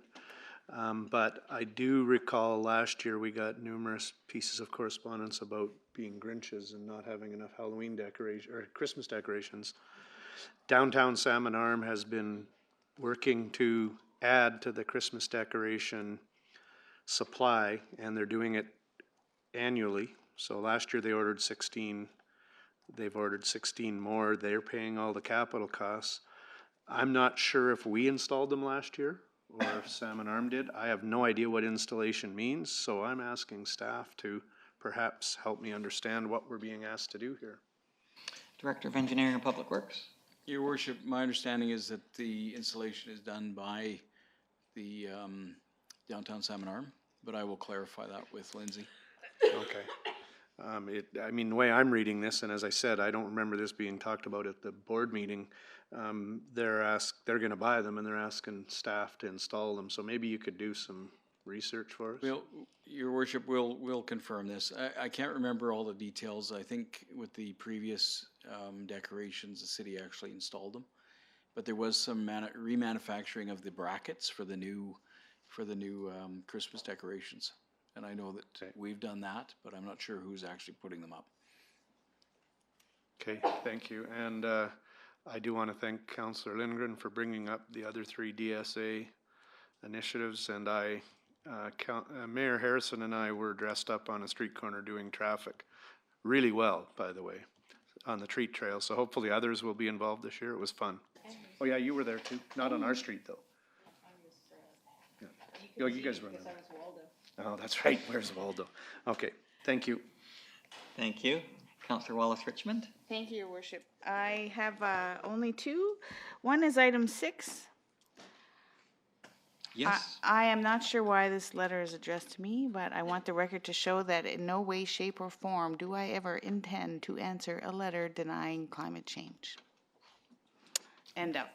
Number 29 is for the youth in our midst today, Youth Parliament of Canada. There's an application process in the works. I think it ends at the end of the month, and if you have an opportunity to apply, I think it would be a great experience for all of the youth on our council, but also at our schools. And so I just wanted to point that out. And that's it for me. Thank you, Councillor Wallace Richmond. Councillor Lavery. I just add on that with Councillor Wallace Richmond, Mr. Gom is aware of the Hang on just a application. second, Council. I know it's late, but we all have to stay focused for a few more minutes here. And Councillor Lavery has the floor presently. Thank you. Mr. Gom is aware of the application process in these programs, so if there's interest in that, talk to him. Thank you, Councillor Lavery. Any other items that people wish to speak to? Good. The only one we didn't cross out was item 7. So I will speak to that one. And I spoke to Brad down at No Frills today, and they've repainted very clearly the parking for handicap right in front of the store. So thank you to the person who brought that forward. And of course, that's the mall and the store's job, but it's fixed and it's ready to go. All right. I'm going to respond to that. Councillor Eliason. I haven't monopolized a microphone all day, so I figure that, correct me if I'm wrong, Your Worship, but there's no longer requirement for new buildings or buildings to have handicap stalls in front of them as part of the new BC Building Code, am I correct? I don't know that, actually. Perhaps the Director of Development Services can prove that I'm right or wrong on this? I'm not aware of that, Okay. Your Worship. I think that's the new thing. So while we're talking about handicap spaces, maybe a lesson we should take from this is that I don't think the new BC building code has any requirement for handicap stalls. And thus, when we're considering applications for buildings or multifamily or commercial spaces, maybe that's something that we may want to consider incorporating into one of the requirements. Because it's an issue in one of our existing ones, perhaps it'll be an existing one of the new ones. Things you might have learned today. Thank you. Yeah, and I think as far as Brad at No Frills was concerned, it was, it's part of the mall, and of course it's just good for business to have handicap parking in front of your store. All right, let's move on to 11.2. Does anyone wish to speak to item 11.2? Councillor Lavery, did you wish to speak to 11.2? You wish to speak to 11.3. Actually, Your Worship, I was wondering, we have item number 18 is fairly important, and Terry's been in the audience a bit. I was wondering if we could talk about number 18 and then go back to correspondence, if that was something we wanted to do. Sure, because this could take a bit, item 11.3 you're thinking, on the library? Not particularly. It's the last one. Okay. Okay, do you want to go ahead and speak to it? It's important as well. Can you get the spreadsheet, regional library spreadsheet file, the first page up? Thank you. For the students here, we sit on exterior committees outside of the city. In some of those, probably most of them, were liaisons there. We don't have a voting position, but in some, we do have voting, and we vote on budgets. So Councillor Flynn and Councillor Eliason sit on the CSRD, the Columbia Shuswap Regional District Board. And then decisions there impact citizens in the budget process and what goes on. I sit on the regional library, and some of the decisions there also impact it. And so Council, I just wanted to bring this forward to you here for your feedback on here. If you can look at the, and it's hard to read a little bit, but the salmon arm line. I'm just going to go across here as we talk about how things are determined for the upcoming levy. It's 50% population and 50% land assessment. What's really weird about this is they use BC stats, which are estimates, and Salmon Arm was, and I don't think this is accurate, but Salmon Arm was only one of 2 local governments that BC stats said diminished a titch. Ironically, that actually helps us out with the levy, but that's where we're at. You'll notice that the land values increased over the course, as I'm going to the right across the spreadsheet, that our apportionment of the shared costs of the whole regional system, which are 24 local governments, went down a titch based on that. The current proposed levy is $764,000, almost $765,000, about $7,000 more than last year. And they don't do it on assessment, but they tend to use a per capita levy of going up about $1.10 per person per population. That's what's on the proposed budget. Last year, the budget was passed in September, given the new voting of October 20th, and the board felt that it did not have enough time to get new people in to vote on that. The admin at ORL this September wanted to pass the budget again in September, and on a mixed vote, split vote, it was, no, we want to take this back to our local governments and talk about it and get their feedback. So that's what I'm about here doing today. The budget levy you see in front of you, and if we could go down to 4 slides down, and I can just let you know when you get there.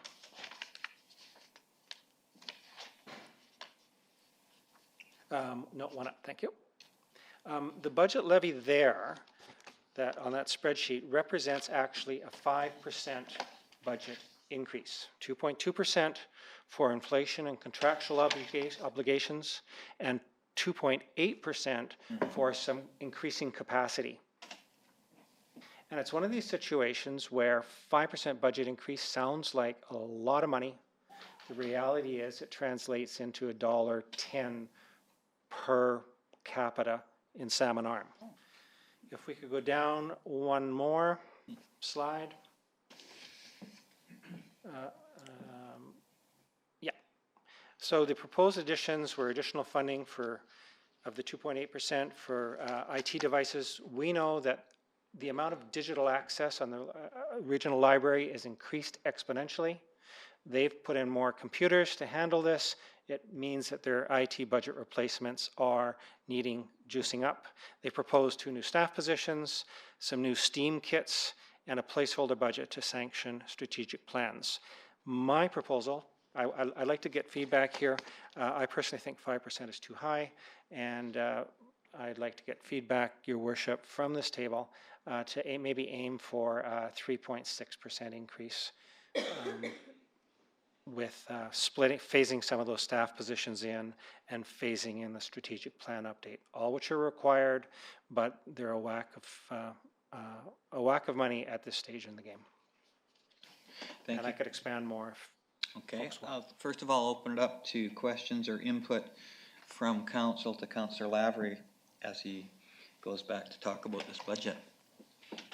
Input from councillors. I know it's late and it's hard, but it is important. Well, my Councillor quick Flynn. input would be, I appreciate the update, I appreciate it being in our agenda, but if Councillor Lavery feels he should be asking for 3.5 and taking back his comments, I support whatever he takes back. He's our rep, he knows their budget. $1.10 per person to support our library system increase is not much a year. But at the same time, I think I will support whatever you take back. Thank you, Councillor Flynn. Councillor Wallace-Richmond. I agree with my colleague. I have great faith in this board and the representatives on it, and support whatever our rep recommends. I just wonder if he's looking for a motion from council. No. Okay. Okay. I think I see people agreeing. That's certainly my position as well. That I know you know this budget very well, Councillor Lavery, and I appreciate you looking out for the increases to it while at the same time trying to balance off improvements to the library. So, do you want to conclude your? Yeah, I will conclude very quickly. Note that it's a weighted budget vote. Salmon Arm has approximately 5% of the votes, and the bulk of the votes will depend on the larger cities. So I'll update you. Thank you. Okay, thank you very much. All right. That concludes the informational correspondence. Just before we go to Terry, the Youth Council has been here a long time as well, and they are next on the agenda. Do you have a short presentation for us today? Yes, please come forward to the microphone. First of all, we're not always this long, but we haven't had a council meeting in a month, as Zach knows.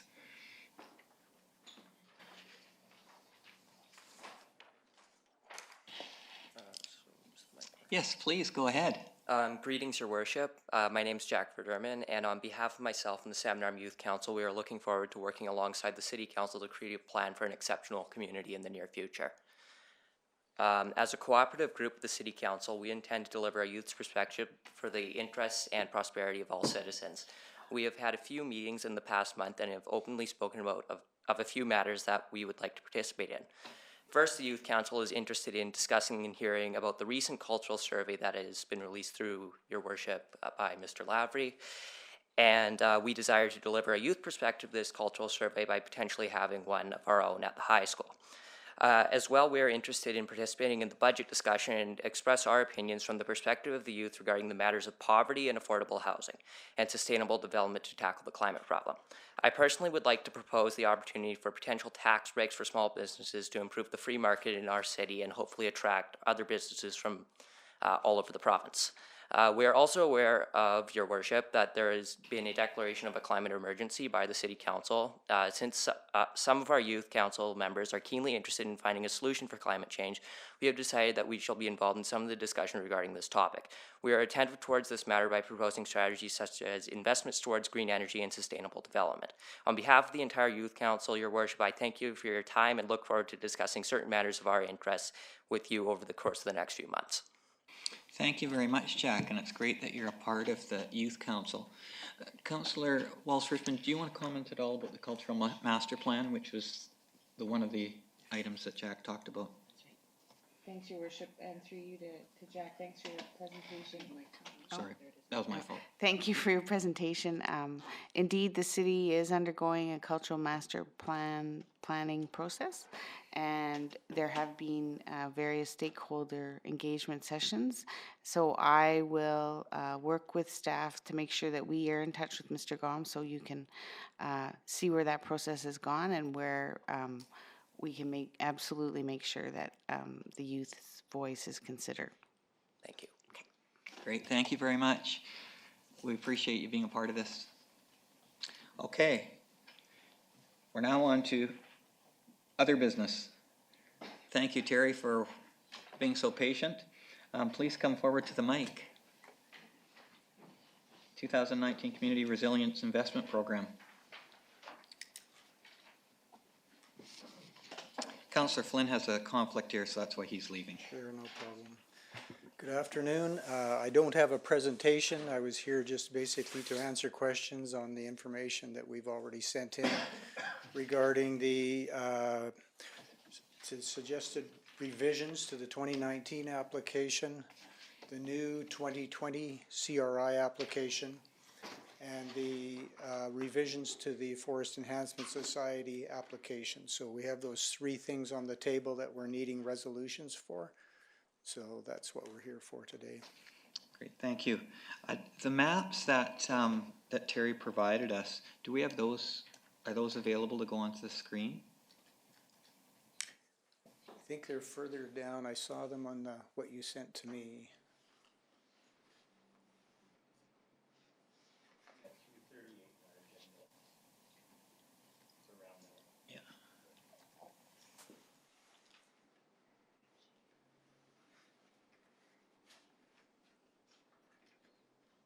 That's the motion page. There we go. Terry, I'm just wondering, and Councillor Lavery may want to add to this, is it possible to have you just go through, first of all, the 2019 CRI adjustment that you're suggesting? Can I grab my little pointer? Absolutely.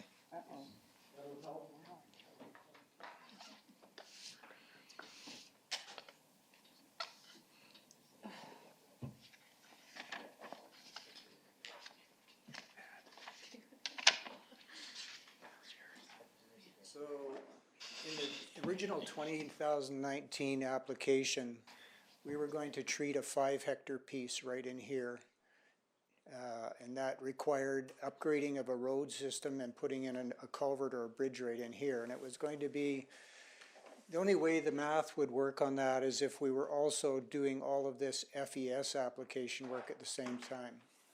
So we've had some significant changes in nature has passed to us since we put in that application called Douglas fir bark beetle.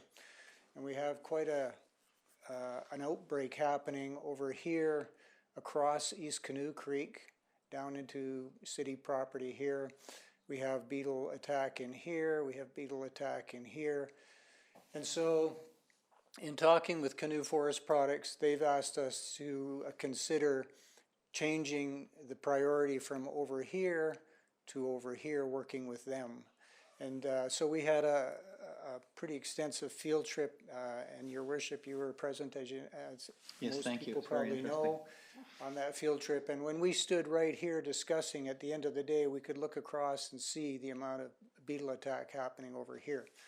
If we don't address that beetle attack, you know, this is a biological system, so it's always dependent upon weather and circumstances in the environment that are happening. But in theory, if we don't address that issue, this attack can really spread throughout the whole area. In fact, I've got a tree I'm going to lose in my yard right now because of the fir bark beetle, and probably some of you others have and don't know it yet. So it's quite an outbreak. So we agreed to change our focus to working over here with Canoe Forest Products on the west side of East Canoe Creek, including a piece here, a piece here, and a piece here. So for 2019, we're wanting to move this 5-hectare piece over to focus on the mountain pine beetle attack in this area right here. And in the 2020 application, we're wanting to focus the attack or the treatments here. That's the Netford Dam corridor there. And this area actually isn't, I don't think it's quite as big as we drew, because we've done some field work since then, or Canoe Forest Products has, and it's quite a bit smaller. So it's probably more like 2 hectares here and a couple of hectares here. In addition to those 2 areas for 2020, we would like to do about, I think it's going to amount to about 6 hectares now in Little Mountain Park. So the change for 2019 is simply to move this one area from here to here. That would require a resolution. The 2021 would be to include this area, and Little Mountain Park for the 2020 application. So I'll stop on those 2 because those are both Community Resiliency Investment Program funding sources, and if you have any questions on those. Thank you. Thank you for showing us that on the map. Councillor Lavery. Yeah, thank you, Your Worship. Thank you, Terry, for the proposals, and thank you, staff, as well, for coordinating all this to get this in front of us here today. There's been a lot of extra overtime, last minute work done. On the for this table here, the advice of switching those components was pretty, became apparent right off the bat. The reality is, though, you can't just do it. You have to reapply to the whole system again for doing it. So what we have in front of us for the 2019, which is the shift of the location near to the gravel pit near the dam, is a reapplication through the whole process. The signaling we've got is that it'll be looked on favorably, but we can't just say, I want to move from here to here. The fact that it's being considered actually is significant in itself, because the early reads up to a couple of weeks ago is, no, you can't switch. So this is where we are right now. I would make that motion if there was a seconder. Okay, and that's the first motion to move the 2019 piece.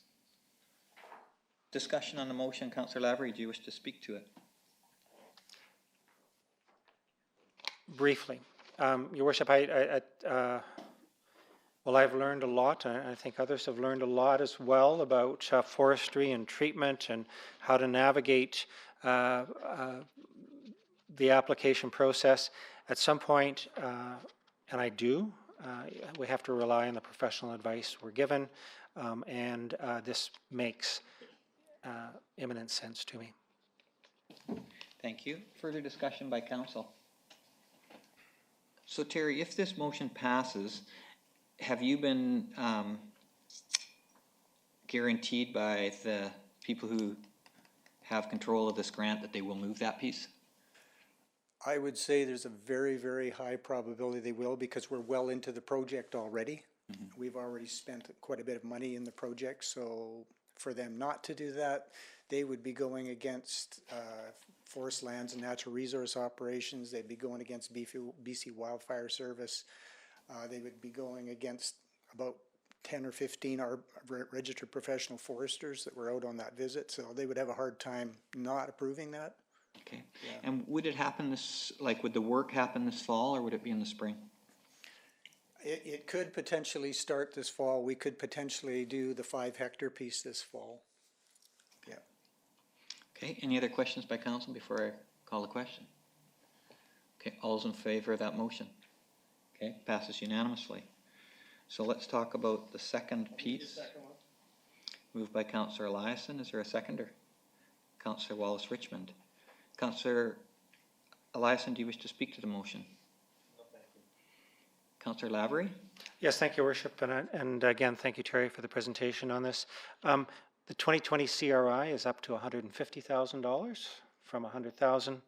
The again, the best advice that we've had, not only from Terry, but from other avenues of advice, is that we have to be on top of this fur bark beetle, and that would be part A of it, and part B would be starting to treat Little Mountain in terms of fuel load mitigation.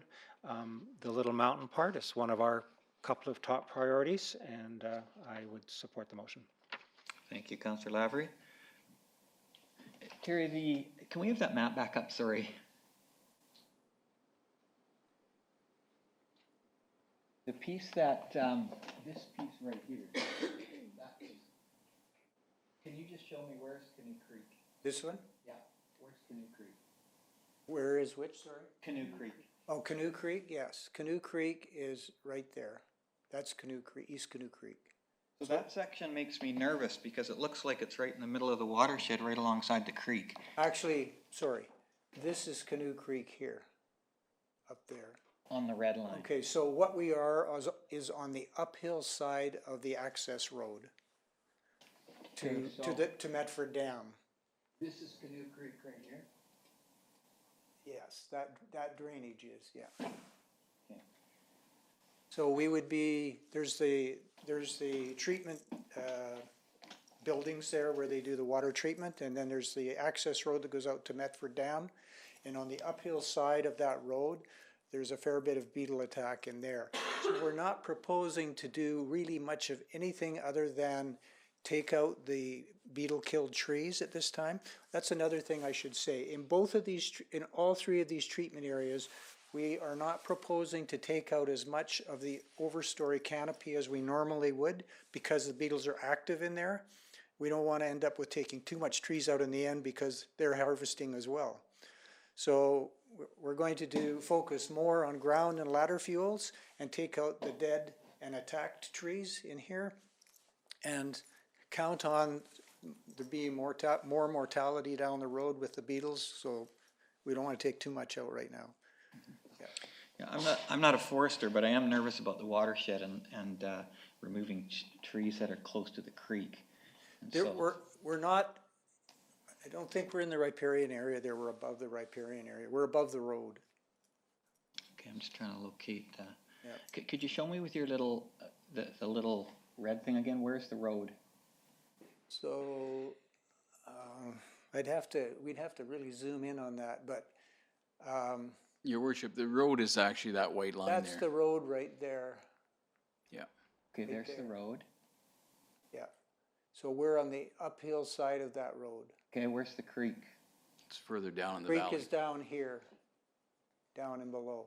I see, so we're on the opposite side of the road away from the creek. That's right. Okay, I got you. Okay, I feel better about that part. All right.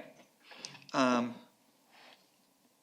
I'm certainly supportive of moving into Little Mountain because I think that is a real source of forest wildfire concern is the Little Mountain area. And the example that you worked on this last spring, if we can do that to a larger section, it'll make it a lot safer, I think.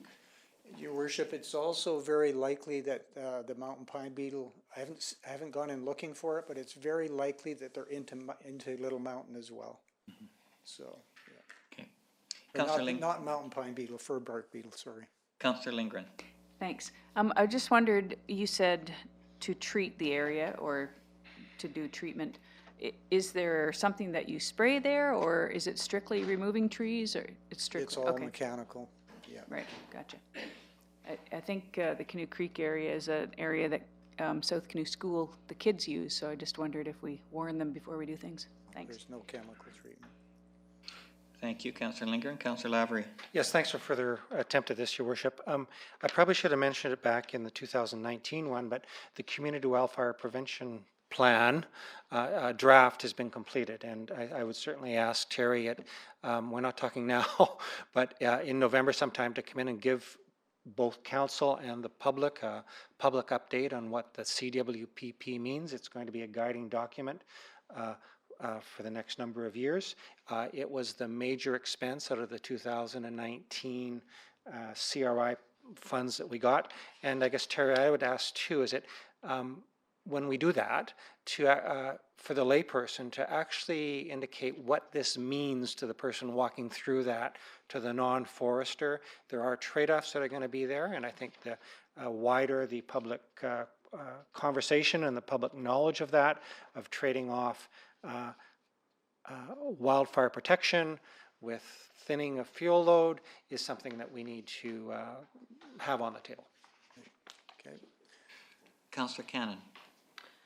I don't begin to understand totally how this all works, but if you're switching to an area where the fur beetle is, you can see it active in there, and you're gonna log that area, remove the trees, are you not, by disturbing the trees that the fur beetles are in, gonna make them move to other areas? Good question. So, Your Worship, the idea here is that we go in, and first of all, this fall or winter, what we'd like to do, for example, in this 5-hectare piece here, is go in and remove the trees that right now are hosting the overwintering larvae. So we want to get them out of there and process that wood so it kills the larvae. Oh, okay. And so then in the that's good. springtime, we'd go back in here and we would actually fall what we call trap trees. So it's bait. We fall certain trees as bait. And you're right, the beetles will attack those trees because they're weak, because they're on the ground now and they don't have defense mechanisms in place. So the beetles attack those trees en masse. Then we take those out with the beetles and get them out of there as well. And they stay within the bark, so they're not, That's right, yeah. you know, Yeah. flying off the trees when you're hauling them out of there. Okay, interesting. Okay. Thank you, Councillor Cannon. Any other questions for Terry before we vote on this motion? So there's one more, and that's the FES one. I don't know if you want Yeah, to we just address haven't that. voted on the second motion yet. Okay, sure. Okay, I see no other questions. All those in favor? Thank you. Okay. Councillor Eliason, seconder. Councillor Wallace Richmond. Councillor Eliason, would you like to speak to the motion? I don't, actually. Okay, just checking. Terry, do you wish to speak to us about it? Sorry? Do you want to speak to us a little bit more about it, or you just want to answer questions? The FES one? Yeah. Sure. So the FES one, what we've done is, originally, if you go back to that same map again, right? So the FES one, can you zoom out on that? Because I think, okay, no more yet? Okay, so the FES one, see, here's the city boundary, this blue line. Okay, so the FES one, the original application was for 45 hectares right in here. And again, because of the beetle attack going on, we want to now move from there over to cooperating with Canoe Forest Products on treating this larger area over here with them. And the process then would be that they would go in and log out the infected trees, just as I explained, and then we would come in behind with smaller equipment and hand equipment and whatnot and take out, harvest the remaining biomass in there and take out the ladder fuels, which are the branches on the trees, and the ground fuels that are left behind after harvesting. So that's one area. The next area that we want to put into the application is along the base of Mount Ida, and we've met with the Nisconlith Indian Band on that. And along the base of Mount Ida, the big concern there first was there's a sacred circle, and it's higher up on the mountain. So we've passed that through their council, and they don't have a problem with us working with BC Timber Sales on the lower part of Mount Ida, which is the part where we'd want to do treatments for protecting the city from wildfire coming into the city anyway, or going the other way. So we've got actually a resolution from the Nisconlith to support that change. The third area, and it was kind of cut off on the on what was sent out to the councillors here, but the third area that we want to treat in the FES application are both on the far north end of Glen Eden and the far south end of Glen Eden. On the south end would be above the Panorama subdivision there. And on the north end would be just past the gravel pits up on the, let me see, it's right up in here, that area there. So this area here, actually, we were really surprised when we did our fire assessment work. We were really surprised how much fuel is now on that Eden fire area that's grown up. and how much fire hazards there, because a lot of what came up was pine. And of course, the mountain pine beetle came in, killed a lot of it. It's all on the ground, and it's really volatile right now. But this area here is very, very steep. And right now, we haven't figured out how we would want to treat that, or even if we can treat it, because it's so steep in there. But this area here is directly above houses in this area, so we wanted to treat that. And then again, just above the panorama subdivision on the south end. So that is kind of the third area that we want to put into the FES application. Okay, thank you very much. Councillor Lavery. Yes, thank you, Your Worship, and speaking in favor of this. So the 2019 FES grants are for treating in Crown lands. The 2019 money was oversubscribed, and we didn't get the initial, any initial award, but there was an indication that given a reorg and a reprioritization, there might be a chance. So at this stage, personally, I don't have a clue of what might be a chance might be, other than the arguments have been made that there is recognition that this area in the Crown lands require treatment. And again, given the current situation, given current budgeting, given revenue issues that we have provincially, I'm not sure if we'll have access to that, but this is the attempt to look at Crown land. Our application was over for 3 years. It was significant. It was almost $1 million per year for that. Who knows how it'll come back. So Your Worship, may I address you again? Yes, please. Okay. I spoke with FES last week, I believe it was, on that, and they said, in their words, as we speak, this may be provincial money instead of FES money. Now, he said, don't worry about that, send it in to us, but it may come through Forest Lands and Natural Resource Operations, the funding, but it doesn't really matter where it comes from. So I don't know what they're doing or how they're allocating funding, or whether they're getting extra funding through the province to do that or whatnot, but they have indicated to us several times that they want to see this go forward. So, Councillor Lavery. I would just have a final comment. So we'll put it in, see what happens. I support it. I'll vote in favor of it. I do think this is a significant grant if it does come through, and we've said it before, but certainly proceeding with this aspect of it, given the relationship we have, I think we need more clarification of our operational understanding between all the parties involved if this goes through. But we'll deal with that down the line. Thank you. Thank you. Any other councillors wish to comment? Okay, I will call the question then. All those in favor? Passed unanimously. Thank you, Terry. Thank you for coming, and look forward to the updates in the future. Okay. Worship, I think there was one more motion. Oh. Oh, yeah. There you go. I'll move it. Councillor Eliason would move that motion. Seconder, Councillor Wallace-Richmond. Just a note, the deadline for these CRI applications is this Friday. So if I can get anything in the way of a written resolution before then, that would be fantastic. Okay. The staff, I think, will work on that. Thank you. Any discussion on the last motion? I'd like to say something. Just press the button. So Councillor Cannon. with our, when we do requests for proposals and stuff, are we able to only sole source these works and services? Does this mean in the future to only Silvatech Ventures and Escanla Indian Band subsidiary? I'll let Councillor Lavery answer that question. My understanding is it's just these motions, but I want to make sure we've got a thorough understanding. Just these ones that we have had, is that what we're, okay, I'm fine with that. Okay. Okay, that's a very good question. Thank you. Any other questions around that motion? All those in favor?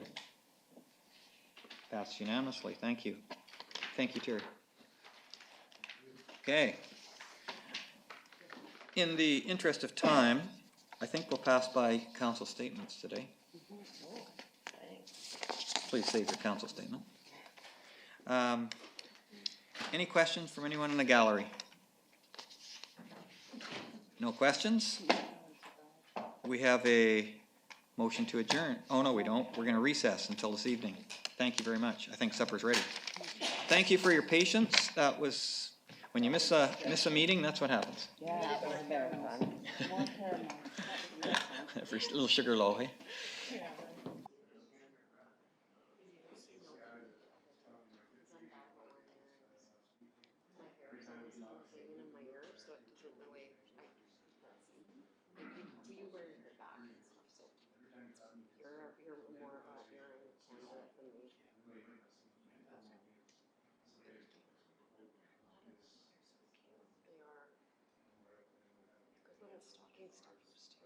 Maybe I should get my nieces some for Christmas.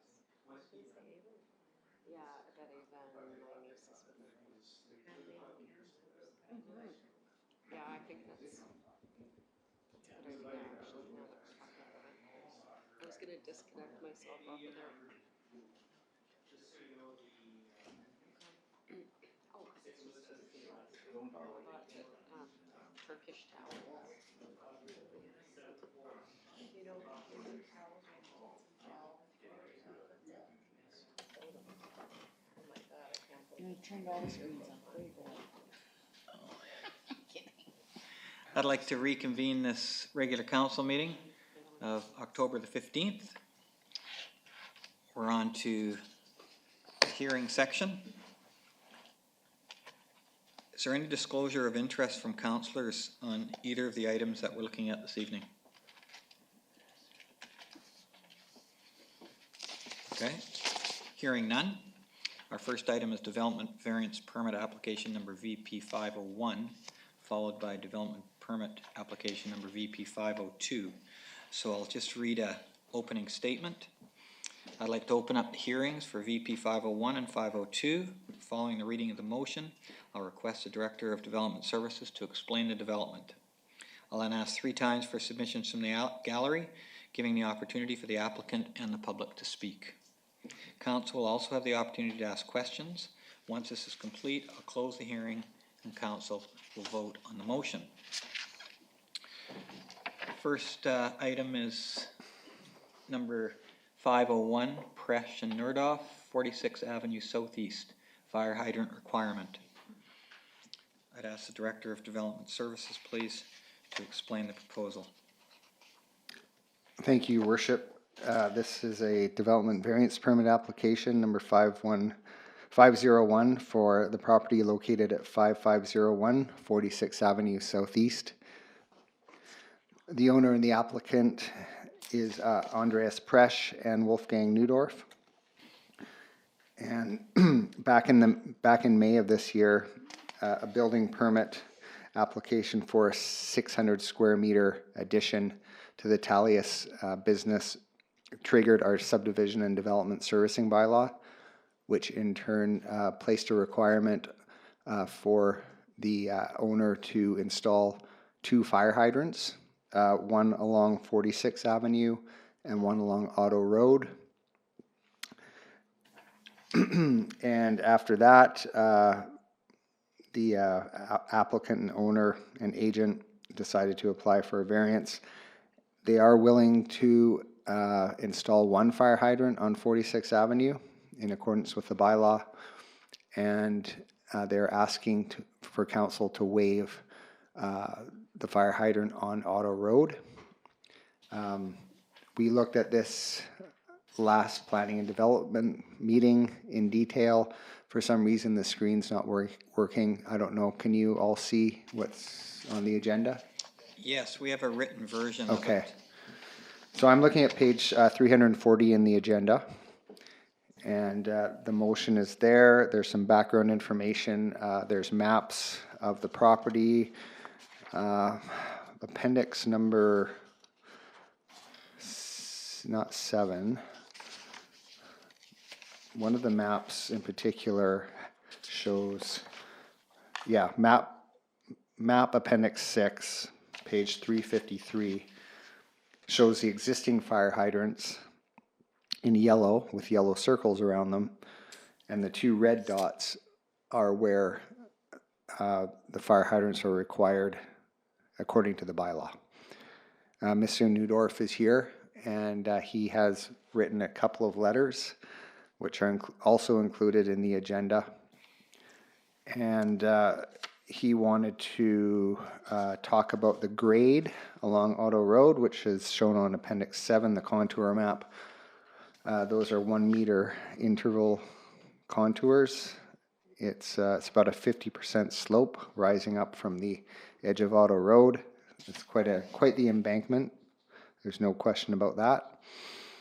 And there's a couple of photos that he also sent in for the planning meeting, but he wasn't here for that. Anyways, he's here right now.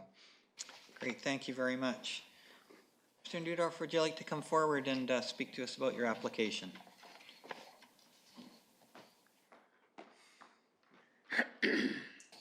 Welcome to council. Thank you, Mayor and Council.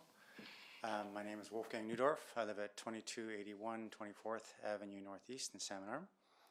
I'm not sure if it's protocol for me just to read the letter that my wife read to you at the planning meeting. Yes, feel welcome. Yeah. Okay. Thank you for taking the time. I'm going to put my glasses on. To hear our reasoning for asking to waive the requirement to install a fire hydrant along Auto Road. In addition to the reasons that Mr. Presh has outlined, I'm hoping that you have read his letter. I would like to present a few more ideas for you to consider. The spacing for hydrants along the subject property along Auto Road as it sits now is very close to meeting those requirements. A gap of only about 20 meters exists in the spacing requirement, which is seen on Appendix 6.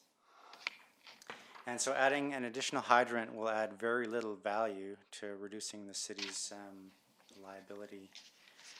The money saved on maintaining the hydrants could be very well used to offset insurance premiums if that is the concern. Allocating monies toward keeping people safe in our community should and is a priority. However, I do not believe that this additional hydrant would serve that purpose, but rather only to appease the insurance companies. We're also aware of climate change in this day and age, and we are encouraged to do more with less. I know I've been doing that all my life, but and we should also try to limit the amount of CO2 that we put into the air. So there needs to be put in a reasonable effort to reduce our CO2 output without putting people at risk. And I think not putting this hydrant would achieve that, because really all it would require is for the fire department to roll out probably 1 more hose. Might take them a minute or 2. And the fire chief has also stated that the fire hydrants as they are right now are sufficient. And then also noted about the school board building having very few, which is just a kind of side note. And then one other note thought that I had this past week while I had a bit more time to think about it is that land developers who develop land, they put in the services, who develop raw land, they put in all these services that are required at the time, like water mains and hydrants and all that sort of stuff. Now, we're not a land developer, but we are developing our property, or the landowner is developing the property a little bit more, but we're just adding on to the existing building. So we believe that we should be paying for things that will service our property. And the hydrant that's at the bottom of this embankment will never be used to fight a fire that's at the Talius building. So we believe that the other hydrant would probably be used because of the proximity, but the other one wouldn't. So to sum up my comments, I would appeal to the greater call of government, which is to provide safe and affordable communities by implementing laws and bylaws without becoming overburdensome. The lack of common sense is becoming all too common, and has become overburdensome. Thank you very much. Do you wish to add anything else yourself? Or I can just open it up for questions You here. can open it up to questions. Okay, thank you very much. Council, do you have any questions at this time for Mr. Nerdoff? Okay, it doesn't look like we have any questions right now, but I will call you back if we do. Okay. Okay? Thank you. I'll ask for a second time if there's anyone in the gallery who would like to speak to this variance permit. I'll ask for a third time. Just before closing this hearing, Council, I'll give you an opportunity if you wish to ask the applicant or staff any questions. Seeing no questions, I'll declare this development variance permit for VP 501 closed. We have a proposed motion that is in your package. Could I have a mover and a seconder for that motion? Moved by Councillor Lindgren, seconded by Councillor Wallace Richmond. Discussion on the motion. Councillor Lindgren, would you like to start discussion? Sure. Okay, go ahead. Thanks. I think the only thing that I can say is that I think that the petitioner, I guess we'll call him, is making a lot of sense. I think that we have rules that sometimes make sense, and sometimes we have to go out and take a look at the place and see if there's a good argument for one side or the other. And I think that if the fire hydrants were further apart and, you know, and there was more businesses right there that needed them, that the hill didn't exist, that, you know, this would make sense. But I think that having the 3 hydrants that currently exist in the region and adding 2 more, one on the side that's longer, I think makes sense to me. It's right in front of the business. It's a good spot for a fire hydrant. It gives the fire department lots of options. But to add the second one along Auto Road, I think is overkill. I think that it looks like it's probably 25 meters maybe between the 2 circles. To add another fire hydrant there, I think it just seems unnecessary, and so I'm in support of this. Thank you. Further discussion on the variance motion. Councillor Flynn. Just a question for staff. I think I'm still allowed to ask staff questions. Yes. Through you, Your Worship, to the Director of Engineering and Public Works. So the argument on the, I don't really buy into the argument that it doesn't service the client directly, because that's not necessarily what the fire hydrants are for. But that hill, I've looked at that, driven out again since we voted on this, and in the practical world, what are your, I mean, you're not a firefighter, and the chief's not here, but how practical is it to have a hydrant at the bottom of that hill? Not necessarily for this client, but in general, period.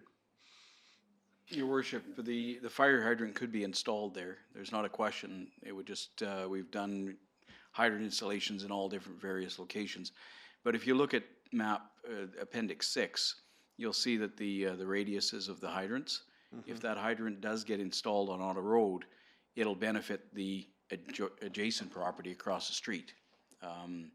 Because right now, and that's exactly why they have the spacings. It's not necessarily to benefit the frontage of the property owner, it's to benefit the area. And that's why we do frontage improvements, right? The sidewalk isn't there just to benefit the property, it's to benefit the general public. And that's why we have the bylaw written the way it is.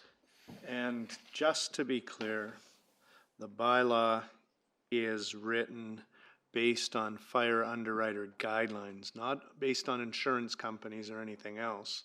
It's fire underwriters, which is an independent organization that says these are best practices.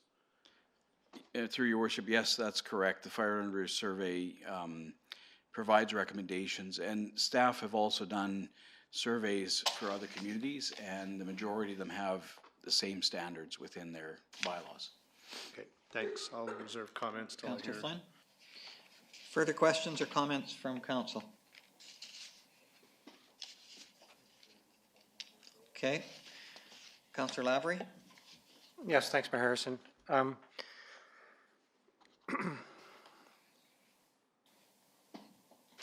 the issue of consistency and the need to be consistency is probably predominant in my mind.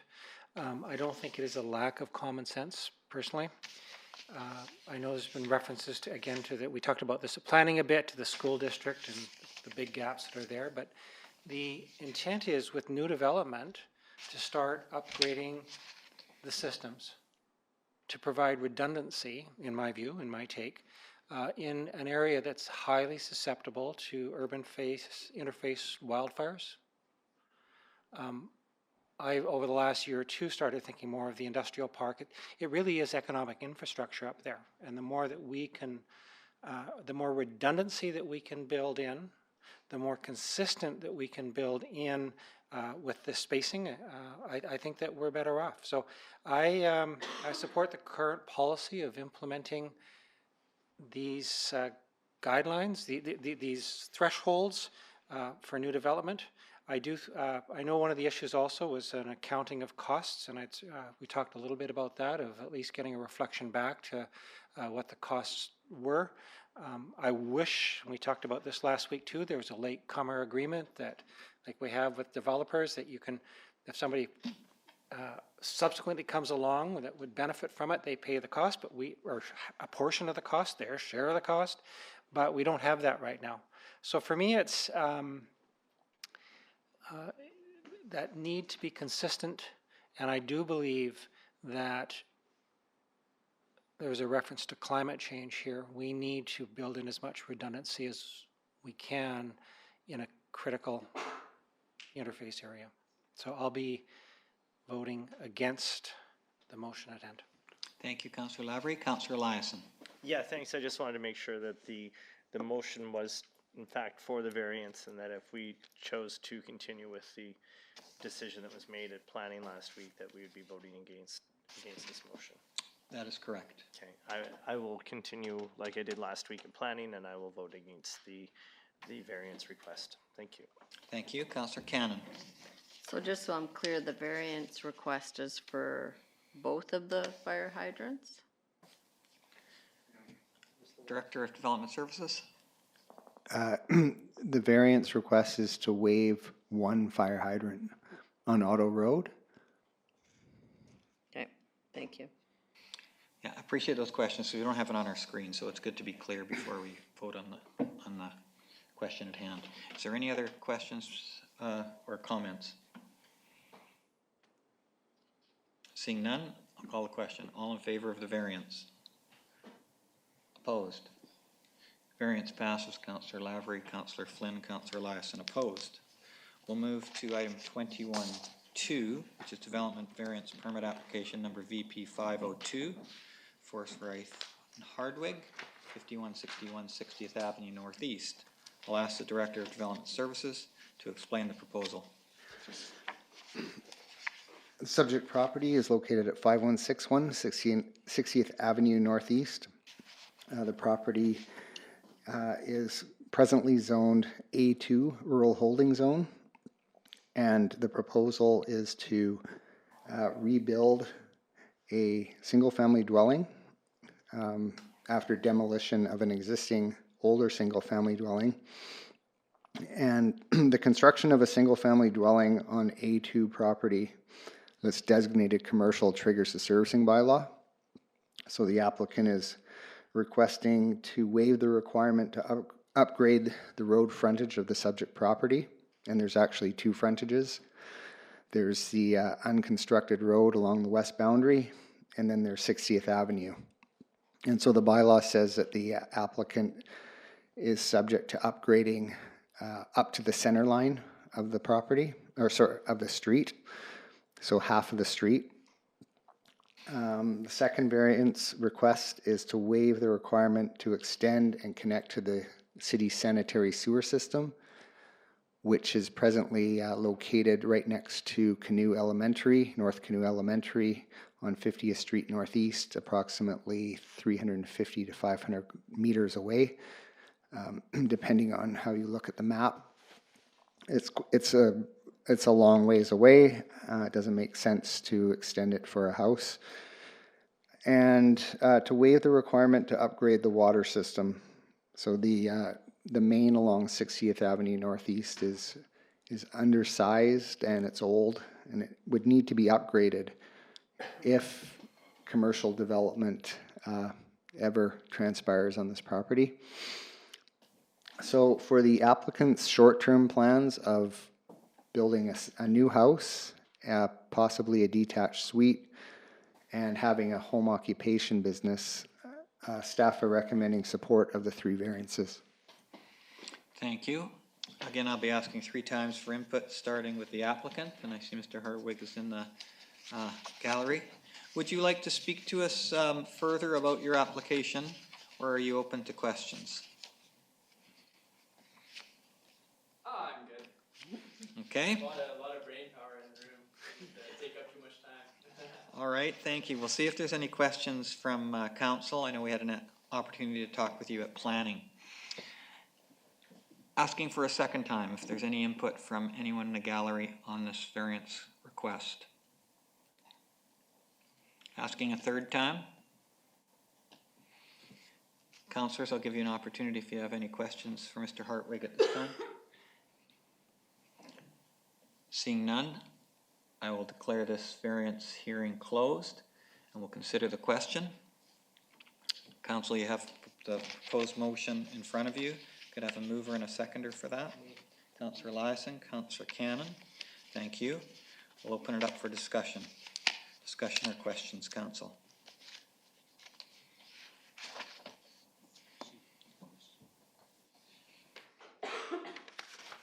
Seeing no speakers, last opportunity. I'll call the question. All those in favor? Any opposed? Carried unanimously. We'll move to question and answer period. Is there anyone in the gallery who has a question for us?